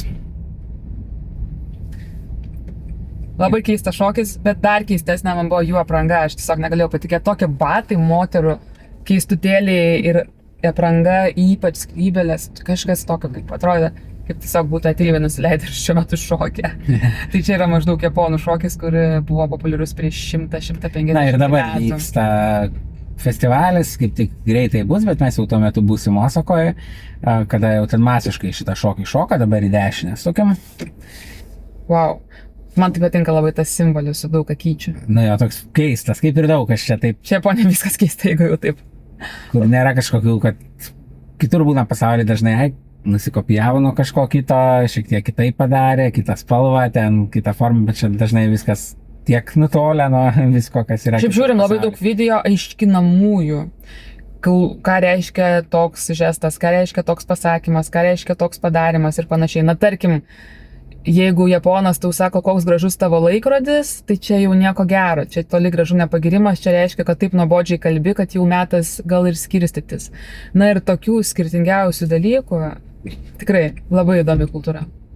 Čia buvo įdomu, kad turi tas teatras oficialų savo parkingą, bet įsivaizduokit, mūsų mašina buvo per didelė tam parkingui. Mūsų juokinga žaislinė mašina yra per didelė tam parkingui. Tai kokios kitos čia mašinos? Nes ten parkingas va toks, kai dabar kairiai matosi parkingo bokštas, kur pastatai apačioj mašiną ir tada ją liftas užkelia ten kažkur, tai jinai sukosi. Na ir esmė, kad ilgis plotis tai gerai viskas, bet aukštis jau per aukšta, 1,55 m maksimalus aukštis automobilio. Toks senukas atėjo, be galo daugybę kartų nusilenkė ir va taip rodo į mašiną, čia per aukšta mašina, kažką japoniškai kalbėdamas. Tai pas juos labai tie populiarūs parkingo bokštai, vėl būdas kaip išnaudoti vietą, tai į viršų tiesiog kaip toks apžvalgos ratas viduje sukasi ir mašinos nuolat sukasi ant to apžvalgos rato pastatytos. Tai bet na, su šita čia nepavyko, nežinau, gal kur kitur pavyks, jisai skirtas mažesniem, teko jau pastatyti mokamai parkavimo aikštelę. O šiaip šiandien gana tik tai trumpam išvykom, nes šiandien ta diena, kai dirbam daugiausiai, tai va tik tai tą vaidinimą aplankėm, na ir dabar dar važiuojam į parduotuvę, nusipirksim vakarienę ir rytdienos pusryčiams, kad nereikėtų eiti iš namų ir galėtume dirbti. Nes šitoj nusimato 8 valandų važiavimas. Tiesiai. Jo, na ir su įvairiais įdomiais sustojimais, tai dvi tokios vietos, vienas tai tas maršrutas į pietinį Kyšulį Šikoku salos ir ten, kur piligrimų kelias yra, ir taip pat tradiciniai tiltai iš augalų natūraliai užauginti, tai ten irgi turėtų būti labai įdomu pamatyti. Tiesa, ten reikės važiuoti į kalnus, tai žiūrėsim, kaip seksis. Ojoj, bet nusiteik 30 km/h ir pagal tai paskaičiuoti. Tai sakai, kad reikia dar pridėti porą valandų. Manau, kad taip, drąsiai. Na, jeigu ką, galėsim susikeisti. Iš tikrųjų buvo planas iš pradžių važiuoti jau šiandien dabar, bet viešbutis gana neblogas darbui. Darbų 9 galybės, deadline kažkaip prisikaupė nemenkai, tai bandom dabar su jais galinėtis.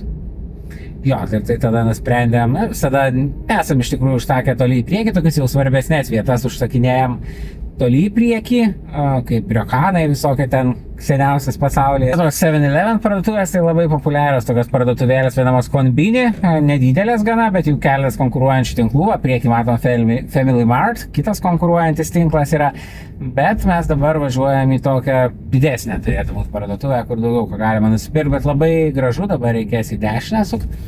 Labai patogu, kad šitų parduotuvėlių tai yra visur, jos dirba kartais ir visą parą dažnai, tai bet kur apsistoja ir nėra, kad kažkur reiktų ten toliai. O ten visada pilna ir salotų, ir sumuštinių, ir visokių ryžių patiekalų. Nu, žodžiu, būsi tikrai pavalgęs, atsigėręs ir be jokių problemų galėsi gyventi toliau. O kas čia kairiai eina paštininkas, ponas? Paštininkas. Jo, nes jos juodais numeriais, tai tai reiškia tarnybinė verslo, na, mašina. Aš pamačiau dėl to, kad ta T tokia kaip su stogu. Jo, tai ten pašto simbolis, aha. Dabar į dešinę. O šiaip pamatosi, kur geltoni numeriai, tai yra Keikaras. O jeigu juodi numeriai su geltonais skaičiais, tai Keikaras tarnybinis. O jeigu balti numeriai, na, tai jau ten didesnė mašina. Ir aišku, labai daugybė keistų tokių gėrimų, net buteliukas koks itin keistas. Skonis tau šito gėrimo, ką sakai, priminė? Tai tokia sena vaikystės laikų turkiška kramtoma guma ištirpdyta ir dar truputį arbatos įpilta. Skanaus man. Principą taip ir yra, kaip sakai.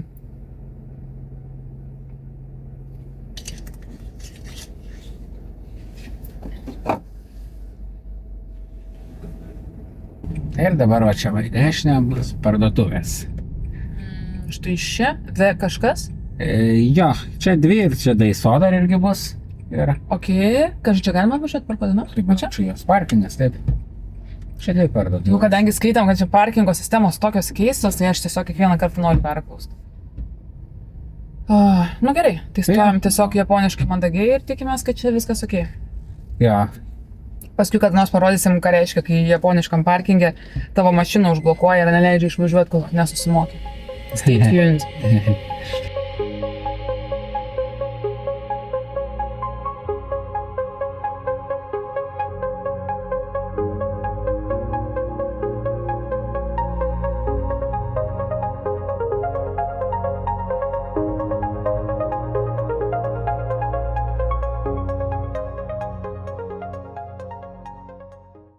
Leidomės į kelią, Aistė pašte išsiuntė atvirukus, visada Tu išsiuntė atvirukus Ruoštą eiliai atvirukų. draugų į kairę. Jo, bet Japonijoje siųsti atvirukus yra nuotykis savaime, nes tiesiog visada nuostabu žiūrėti, kaip jie viens kitam paštininkas, vienas paštininkui kitam lankstosi, kiek kartų su vertimu mums prašė, ar viskas gerai, kad aš galėčiau, ar aš galiu paimti iš jūsų tuos atvirukus ir aš galbūt galėčiau juos ir išsiųsti jums. Toks mandagumo lygis dėl kiekvieno dalyko, kur kitur paimti, ten tiek pinigų, viskas laisvas. Čia kiekvieną menkiausią klausimėlį, daugybę, taip apsukti, jau supratom, kad, šį kartą siunčiam tik į Lietuvą, draugai, kurie gyvena svetur, palauks, nes taip ilgai užtrukom vien dėl mandagybinių frazių. O dabar važiuojam kalnų keliu, važiuosim kils dar aukščiau, tai žiūrėsim, kokiu greičiu čia mūsų tas keikaras užvažiuosi tuos kalnus, o matom priekį jau. Tu nori pasakyti, su šio šaldytuvu mes turim ten užsipoginti? Bet čia nebus labai aukštai, Tai kad jau Fudzijamą važiuoja. aukštai. Bet dabar važiuosim per tokį kaimišką peizažą ir ten prie tų tiltų, kur iš augalų tiltai. Taip pat toksai yra kaimas, kur vienas vietis žmogus ten kaliausiam išdabino tą kaimą. Ir galiausiai paskui važiuosim vėl palei jūrą ir ten, kur yra piligrimystės maršrutas. Šiandien tikrai nesimato ilga diena, gal tik tai, nežinau, kokią 11 vakaro atvažiuosim į viešbutį, kadangi vakarai dirbom vienoje vietoje, tai tikrai daug turėtume pamatyti. Na, tokie japoniški kaimai. Tai mes va tokio kaimeliuko buvom pašte, tai galime įsivaizduoti, tokių iš vis neužpusto kaip mes, aš manau, ne? Bet man net ir kaimiškam tam peizažai yra štai ženklai, ekranai su visokiais įspėjimais. Tai tas modernumas visur, bet kartu ir visur tos tokios gilios tradicijos 1000 metų. Vieni dabar čia savo spūdinam ant tikrai juokingo greičio, bet kai mašinėlė daug nepatraukia, tai jau kaip yra, taip yra. Jis ten krenta. O dar susiaurėjo šiek tiek kelias. Mums nebaisu. Kai mūsų siaura gali lengvai dvi prasilenkti tokios pačios. Visai kelias susiaurėjo. Visiškai, o ne, man teiks prasilenkti. O ką dabar? Ai, jos man padės. Gerai. Visa laimė. Jo, Japonijoje tai mandagesni vairuotojai negu daugelį šalių.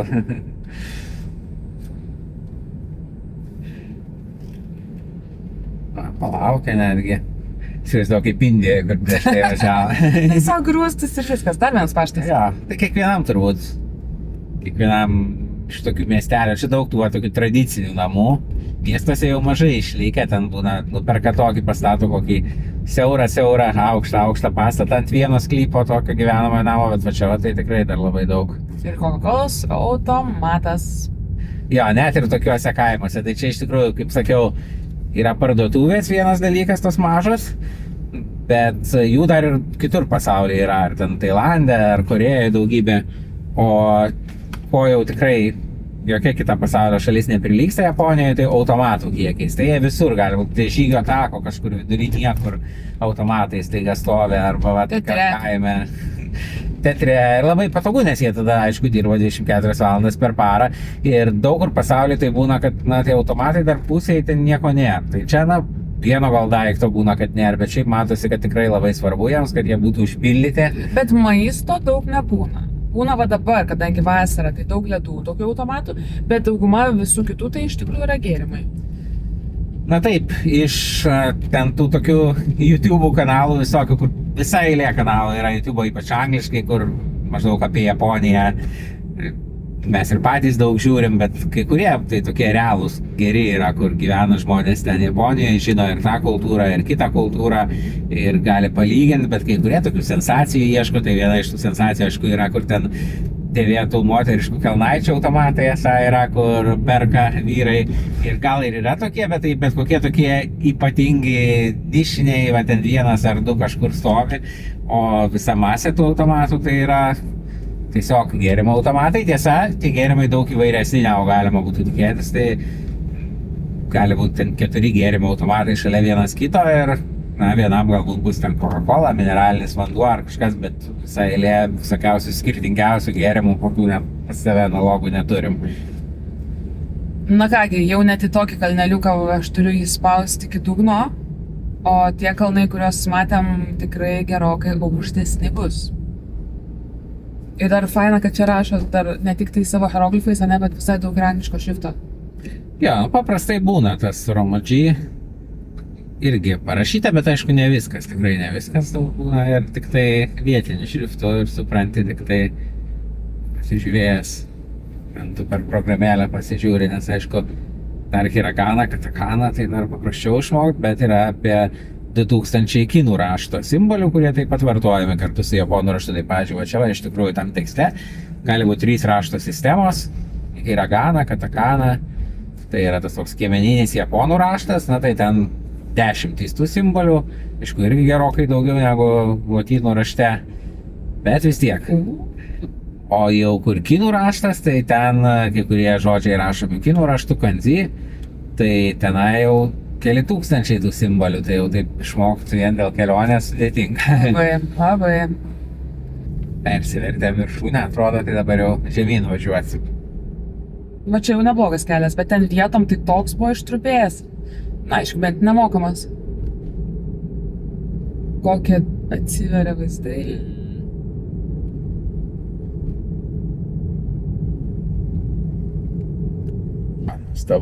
Nuostabu. Tikrai. Ir čia va žmogeliukė gyvena, ar ne? Jo.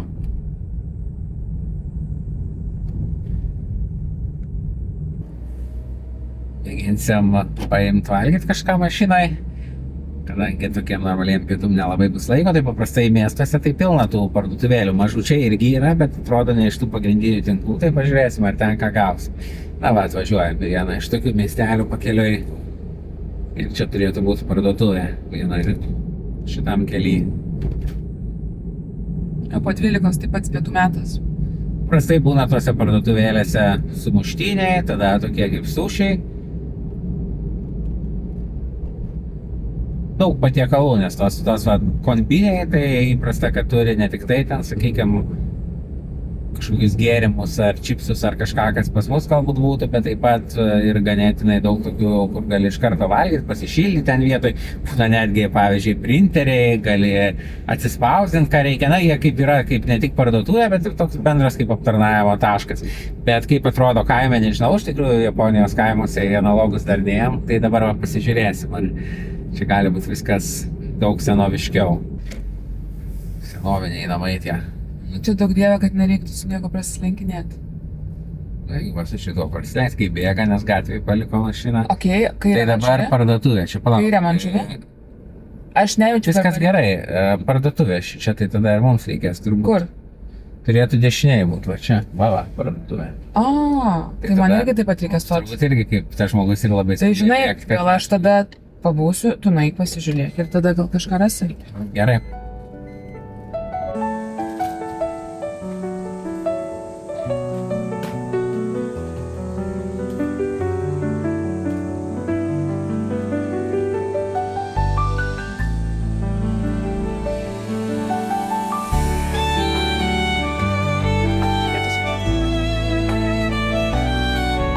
Tai daug menkesnės čia parduotuvės, tai būdavo daug užpilamų makaronų daug radom, bet dabar nesipilsi mašinoje, tai pietums ledų paėmėm.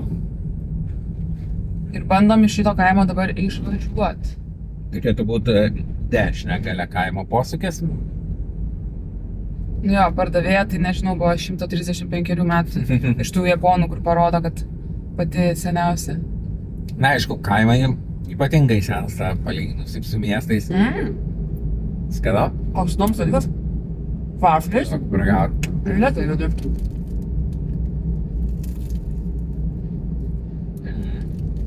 Skanu, ne?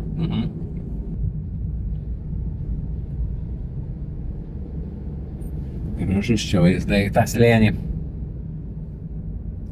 Čia va sutvirtintas šlaitas dešinė. Jo, nes nuošliaužos, manau, būna dabar šiaip taifūnų sezonas, tai kažina, ar patirsim taifūną, kai 3 mėnesius per visą sezoną būsim, tai turbūt sulauksim. Bus neišvengiamai. Skamba kaip kažkas, kas būtų neišvengiama. Čia jau toks kelias truputį Albaniją primena. Ir Girocasterio ir Korčės važiavom kalnų keliu. Nu, bet tada prisimink, tada važiavom su 4 ratais varomu automobiliu. Pagaliau jau turėtų būti. Kaip tiltai. Pasižiūrim, tada va. Iškart jau matosi daugiau Tiesiog mašinų. parkuosios, ar ne? Kurios Jo. stotelė. Jo, tada tiesiog. Tai šitie jau sutvirtinti, kad išliktų. Anksčiau tiesiog kaimiečiai tokiu būdu būdavo, atrodė jiems patogiausia pasistatytos tiltus iš augalų supinti.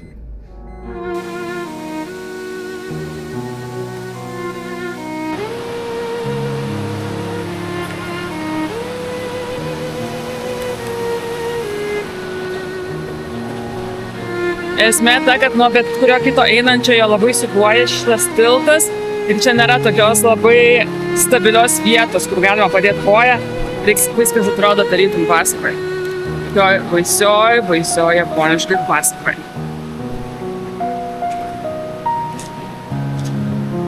Atvažiuojam į Kaliausų kaimą, kuriam gyvena daugiau kaliausių negu žmonių.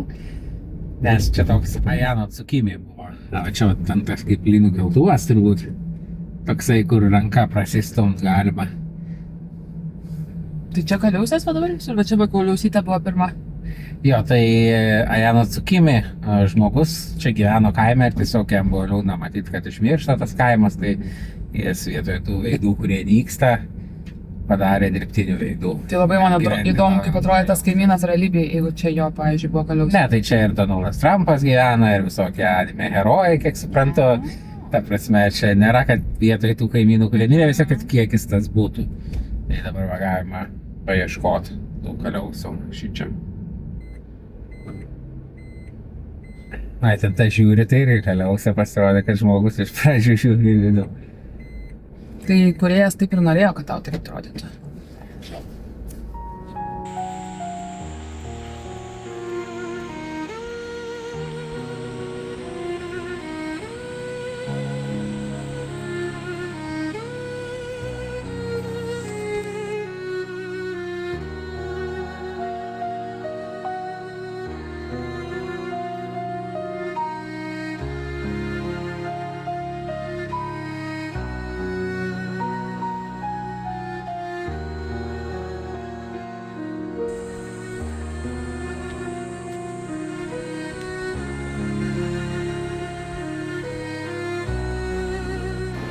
Štalyje atrodo žmonės, bet prieini arti visur Kaliausis. Čia va, kaip tarsi mokyklos atrodo, tokie būtų papuošimai. Gal ir buvo kažkada, kai dar vaikų buvo šitam kaime. Dabar tik Kaliausis visur.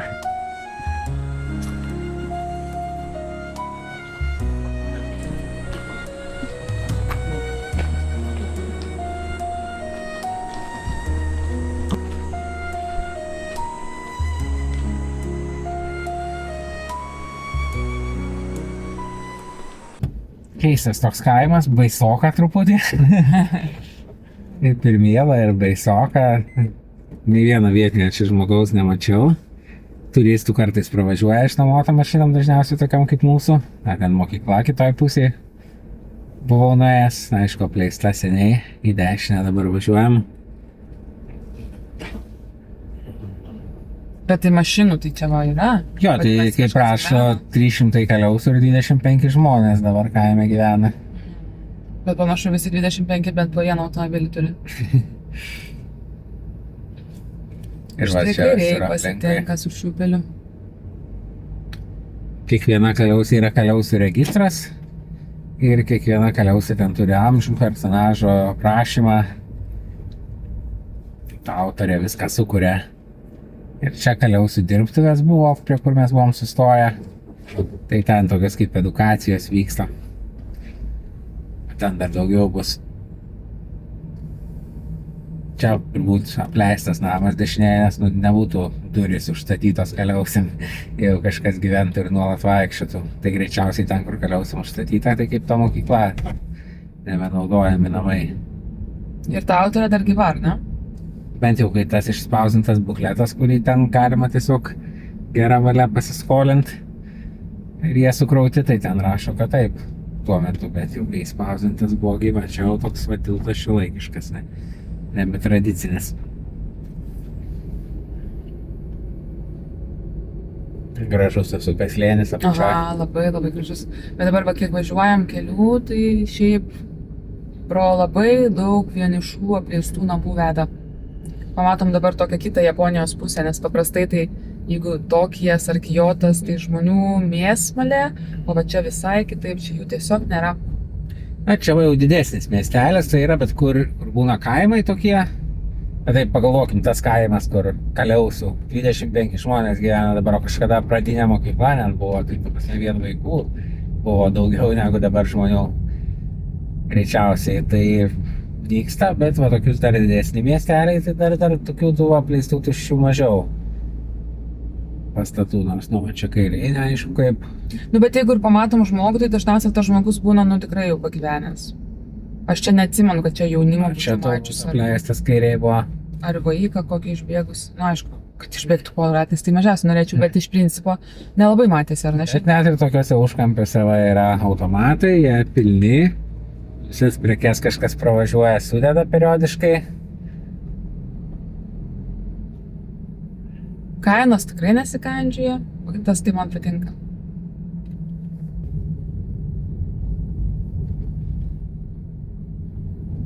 Kairiau pamažiok, iš priekio atvažiuoja. Čia šitą slėnį, aš nežinau, jis gal pasuko vis tik kitur, važiuok. Ne, tiesiog jis čia Jis praleido vienas kitą praleidžiu. Kokia melo mašinėlė, ar kokia gera. Dabar per tiltą. Kilsim šitą slėnį ir važiuojam prie paskutinio iš tų pintų augalinių tiltų. Šitas pats garsiausias, nes čia tiesiog keliai geresni, tai galima autobusais atvažiuoti.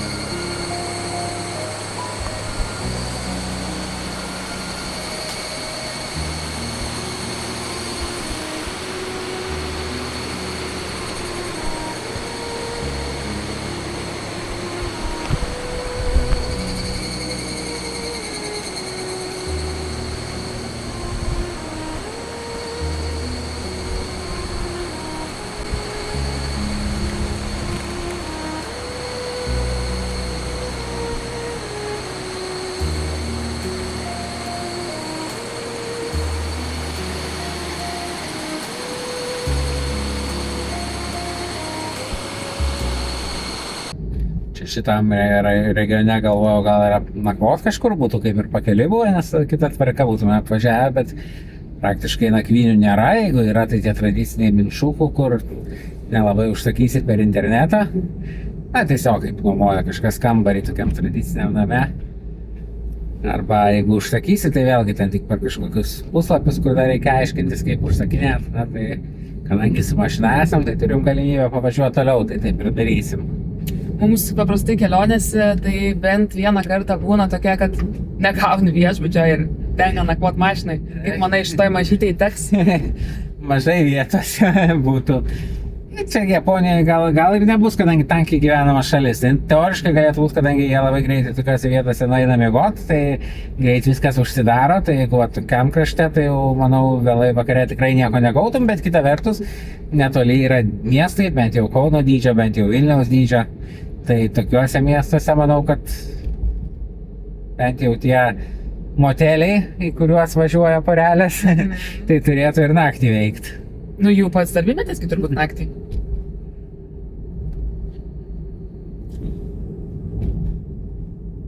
Staigus tas slėnis. Labai gražu. Labai daug raftingo. Ne tai, kad plaukiančių žmonių, manau, gal savaitgaliais populiari pramoga, atsižvelgiant tai, kad japonai turi labai mažai laisvalaikių skirtų dienų. Bet turbūt čia atvažiuoja savaitgaliais, ne dabar, ne paprastą dieną. Apskritai tuščia. Kažkaip skaičiu apie tas tiltus, kad ten esą pilna turistų būna, ypač tas paskutinės tiltas ir absoliučiai nieko nėra. Tokia kartu ir atgaiva nuo miestų, bet kažkaip jau pasiilgau miestą. Mes tokie miesto žmonės labiau, ypač kai dar dirbam nuotoliu, tai aktualu vis tiek kad ir internetas, patogi darbo vieta, tai būna tokiuose vietose dar sunkiau gauti. Internetas tiesa, tai viskas tikrai gerai, va, praktiškai keletas vietų buvo gal kur ryšys silpnesnės, pavyzdžiui, tam Kaliausų kaime, bet šiaip tai ir geras yra. Ir iš tikrųjų internetą tai juokingai gavom tik dėl to, kad pirkom bilietus traukiniu ir dovanoja po 1 gigabaitą. Kodėl nepasiemus? Taip, ir kadangi pirkom 3 bilietus to traukiniu, važiavom iš oro uosto, paskui atgal į oro uostą, nes oro uoste pigiau mašiną atsiimti negu bet kur kitur.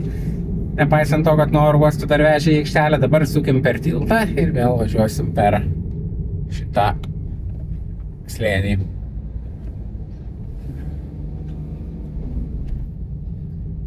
Tai 3 iš viso bilietų susipirkom, tai 3, vienas jau toj pasibaigs gigabaitas, tai dar įsidėsiu vieną. Tokia kaip akcija, jie ten sugalvoja, kad tikisi, kad kaip baigsis, tai jau pirksim tada tą esimą, bet kai... O mes nepirksim. Tai... Kai kurie va Japonijoje šiek tiek kitokie ženklai, pavyzdžiui, šičia negalima lenkti, taip atrodo. A ne? Nesu tikra. Važiuojam į pakrantę, pasižiūrėsim vakarą, visada gražus vakaras prie jūros būna. Ir būsim tam kely, kur turėtų eiti piligrimai, kaip sakai, ar pamatysim nors vieną, kažkaip tuštoka čia atrodo. Labai tuštoka, bet ir nėra, vis tiek vasara galbūt toks sezonas labiau nei žiema, ar ne? Nes Japonija žiemos taigi kaip Lietuvoje. Taip, tai čia buvo ir ženklai, kad grandinėm mašinoms reikia važiuoti ten kalnuose. Bet vasara, kita vertus, daug kas sako patys japonai, kad kaip jūs čia keliaujat karštą, tai gal jau pavasaris ir ruduo tokie terminai. Na ir šiaip tas Šikokų piligrimystė, nors lyginama su Jokūbo keliu, iš tikrųjų, kai ėjom Jokūbo keliu, tai ten matėm netgi reklamas Šikokų piligrimystėje. Mes turim video apie Jokūbo kelią, nes ėjome netradiciškai, tai yra rudenį, ne vasarą ir taip pat be kuprinių. Tai yra tik tai visus daiktus nešėmės kišenėse. Tai buvo atskira patirtis. Tai ten atrodytų keista, nes ten krikščioniška piligrimystė, čia budistinė. Bet iš tikrųjų tiek ten šiais laikais eina daug visokių savęs ieškotojų, žygeivių ir panašiai, kuriems tai yra kaip pretekstas galbūt tos tradicijos, šventyklos ir kaip atmosferą suteikiantis dalykas. Bet tiesa, jeigu Jokūbo kelias, tai laikomas, kad tikras piligrimas yra tik tai tas, kurie eina pėsčiom. Tai čia jau ne tik čia būna, kas ir automobilių pravažiuoja, ir tai yra ir kaip ir piligrimystės forma. Bet kuriuo atveju esu tikra, kad jeigu pamatysim piligrimą, tai bent tikrai žinosim, kad jis piligrimas. Nes labai ypatinga uniforma piligrimo čia yra privaloma. Kaip gražu. Pakrantė. Wow. Vakaras. Geležinkelis, visada daugybė Japonijoje geležinkelio. Iki šiol jais ir keliaudavom, bet kartais būna, vieną kartą mačiau iš tiesiog dangoraižio viršaus Osakoje 4 traukiniai vienu metu tą pačią kryptim vienas kitą lankstė. Tai aišku, čia jau Šikokų gerokai mažiau tų traukinių, bet vis tiek yra. Labai didelis malonumas skrosti Japoniją traukiniais, tikrai greitais ir gerais traukiniais, bet tikrai ne ką mažiau malonumas yra ir pravažiuoti automobiliu, nes užsukame tokias vietovės, kur traukinys neužsuka ir šiaip galima pamatyti labai daug, kaip žmonės gyvena ir kaip atrodo tos atokesnės vietos, tokios šiek tiek tolėliau nuo turistų jau seniai atrastų takų. Daug žvejybos uostų, tai čia, aišku, žuvis yra vienas pagrindinių patiekalų. Japonija ir sushi, ir sashimi. Ir ten, nežinau, parduotuvėje nusiperki tiesiog sušių ir skaniau negu bet kuriam Lietuvos restorane. O kainuoja ten, nežinau, už kokius ten 12 sušių sumokė, kokius 5 eurus ar mažiau dar. Taip pat yra atskiri restoranai, pavyzdžiui, ungurių restoranas. Gali būti vienos žuvies ir iš jos visokių daug dalykėlių gardžių gaminamų restoranas. Taip pat čia irgi toks labai japoniškas dalykas ir manau, kad mes dar Japonijoje ragausim tiek daug neragautų dalykų, ar ne? Taip, eini paprastai išsirenki restoraną, gali išsirinkti restoraną pagal maistą, koks netiekiamas, gali būti išvis puikiai įvertintas restoranas ir ten viena maisto rūšis iš esmės. Vienos rūšės ramenai, gali ten prisidėti papildomai kiaulienos galbūt, ar ryžių daugiau ar mažiau, bet iš esmės tai yra viena rūšis. Na, man tai dar toks įdomus dalykas, kad japonų vertinimas labai smarkiai skiriasi. Gali būti iš tikrųjų, pavyzdžiui, 3 restoranas ar 3,5 vertinimas, na ir daugelį kitų šalių tai vargiai gal eitum į tokį, na nebent jau niekur daugiau vietos nėra, ar kaip tik baisiausiai esi alkanas ir jis greta. Bet čia gali būti puikus restoranas, nes tiesiog japonai yra tikrai ganėtinai išrankus ir vertinimais nesišvaisto. Tai net jeigu labai gerai, labai skanu būtinai grįšiu, gali būti vis tiek įvertinimas 3.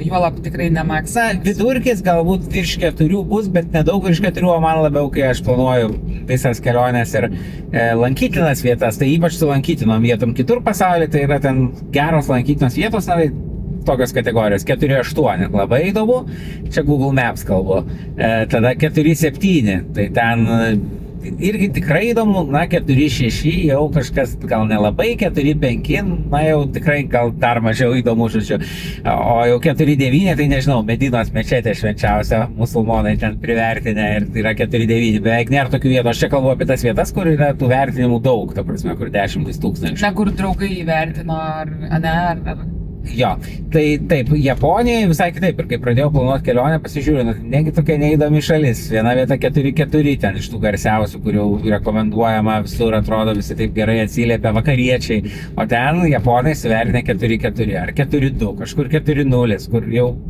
pas mus Europoje, jeigu lankytina vieta taip įvertinta, tai mes tiesiog ten praktiškai spąstai turistams, kažkokie spąstai turistams, greičiausiai. O čia pasirodo, na, tiesiog jie yra labai išrankus ir būna, kad tada jau tos geriausiai būna įvertintos vietos, tai kur daug užsienio vakarų turistų, nes tiesiog jie vertina pagal save, tai yra maždaug 5, jeigu nieko labai blogai nebuvo, tai 5, o jeigu jau kažkas blogai, 4 ir jau žemiau gal iš vis retai, kada duoda, jeigu nebent apgavai. O čia, na tai... Japonijoje tų apgaviščių mažai. O čia 5, tai tobulybė, retai pasiekiama, 4 tai gerai, tikrai patiko, 3 irgi visai patiko. Turbūt šiek tiek buvo saulėlydžio atvažiuoti į tą Kyšulį, bet dar neturėtų būti visiškai sutemę. Tai pusvalandis dar kelio liko. Estimated tsunami Illumination Area, čia esame. Čia buvo toks ženklas, ar? Taip. Ja, daug tokių ženklų, palei visą pakrantę, aišku, čia ne šiaip ženklai, tai žodis. Šis ženklas kairėm. Pats žodis tsunamis iš japonų kalbos atėjo, nes būtent čia jų daugiausiai. Reiškia didelę bangą. Ir žemės drebėjimai vandenyne lemia tas didžiulės bangas ir visi turi žinoti, ką daryti. Apskritai daug tokių visokių nelaimių čia yra, aišku, žemės drebėjimai, tsunamiai, taifūnai. Bet palyginus, išskyrus tą didžiausią tsunami, kurio metu mes kaip tik buvom Japonijai 2011 kovo 11, tai pastaruoju metu žemės drebėjimai ir tsunamiai tikrai mažai aukų Japonijai palyginus. Tai kiek čia jų daug ir kiek kitur pasaulyje tų aukų būdavo, tai dėl to, kad pastatai čia visi statomi žemės drebėjimams atsparūs ir tokie žemės drebėjimai, kur kitur ten kokiam Haiti visą miestą, sostinę nugriovė, tarkim, tai čia padaro labai labai mažai žalos. Bet jau tsunamis, na, jeigu banga pradeda slinkt kažkur, nežinau, 10 minučių nuo kranto, tai net su visais įspėjimais, kad žmonės pabėgtų, vis tiek tik tai dalis žmonių. Bet čia visur yra tos rodiklės, retai kada būna, kad taip šalia gali būti, kad tarkim valandą po žemės drebėjimo smogs tsunamis. Na tai tokiu atveju, tai tam ir yra visos zonos, visur nuolatiniai ženklai matau, kad čia, jeigu tsunamis būtų, šičia būtų apsemta, reiškia, jeigu būtų tsunamis, reikėtų kilti į viršų tikrai yra, kur šiuo atveju kilti. Matom kalnai, bet aišku, čia tanku, čia nelabai praeisi, tai reikia sekti rodiklės, žinot tas evakuacijos kelius, na panašiai kaip iš lėktuvo, nežinau, evakuacijos kelius išėjimus. Saulė jau nusileido, bet dar šiek tiek šviesu. Artėjom prie paskutinio Kyšulio, pietinio Kyšulio Šikokų salos. Tai iš tikrųjų piečiausias taškas yra šiek tiek kitur, bet šito regiono taškas piečiausias. Ir tai jau bus paskutinė lankytina vieta čia Šikokų.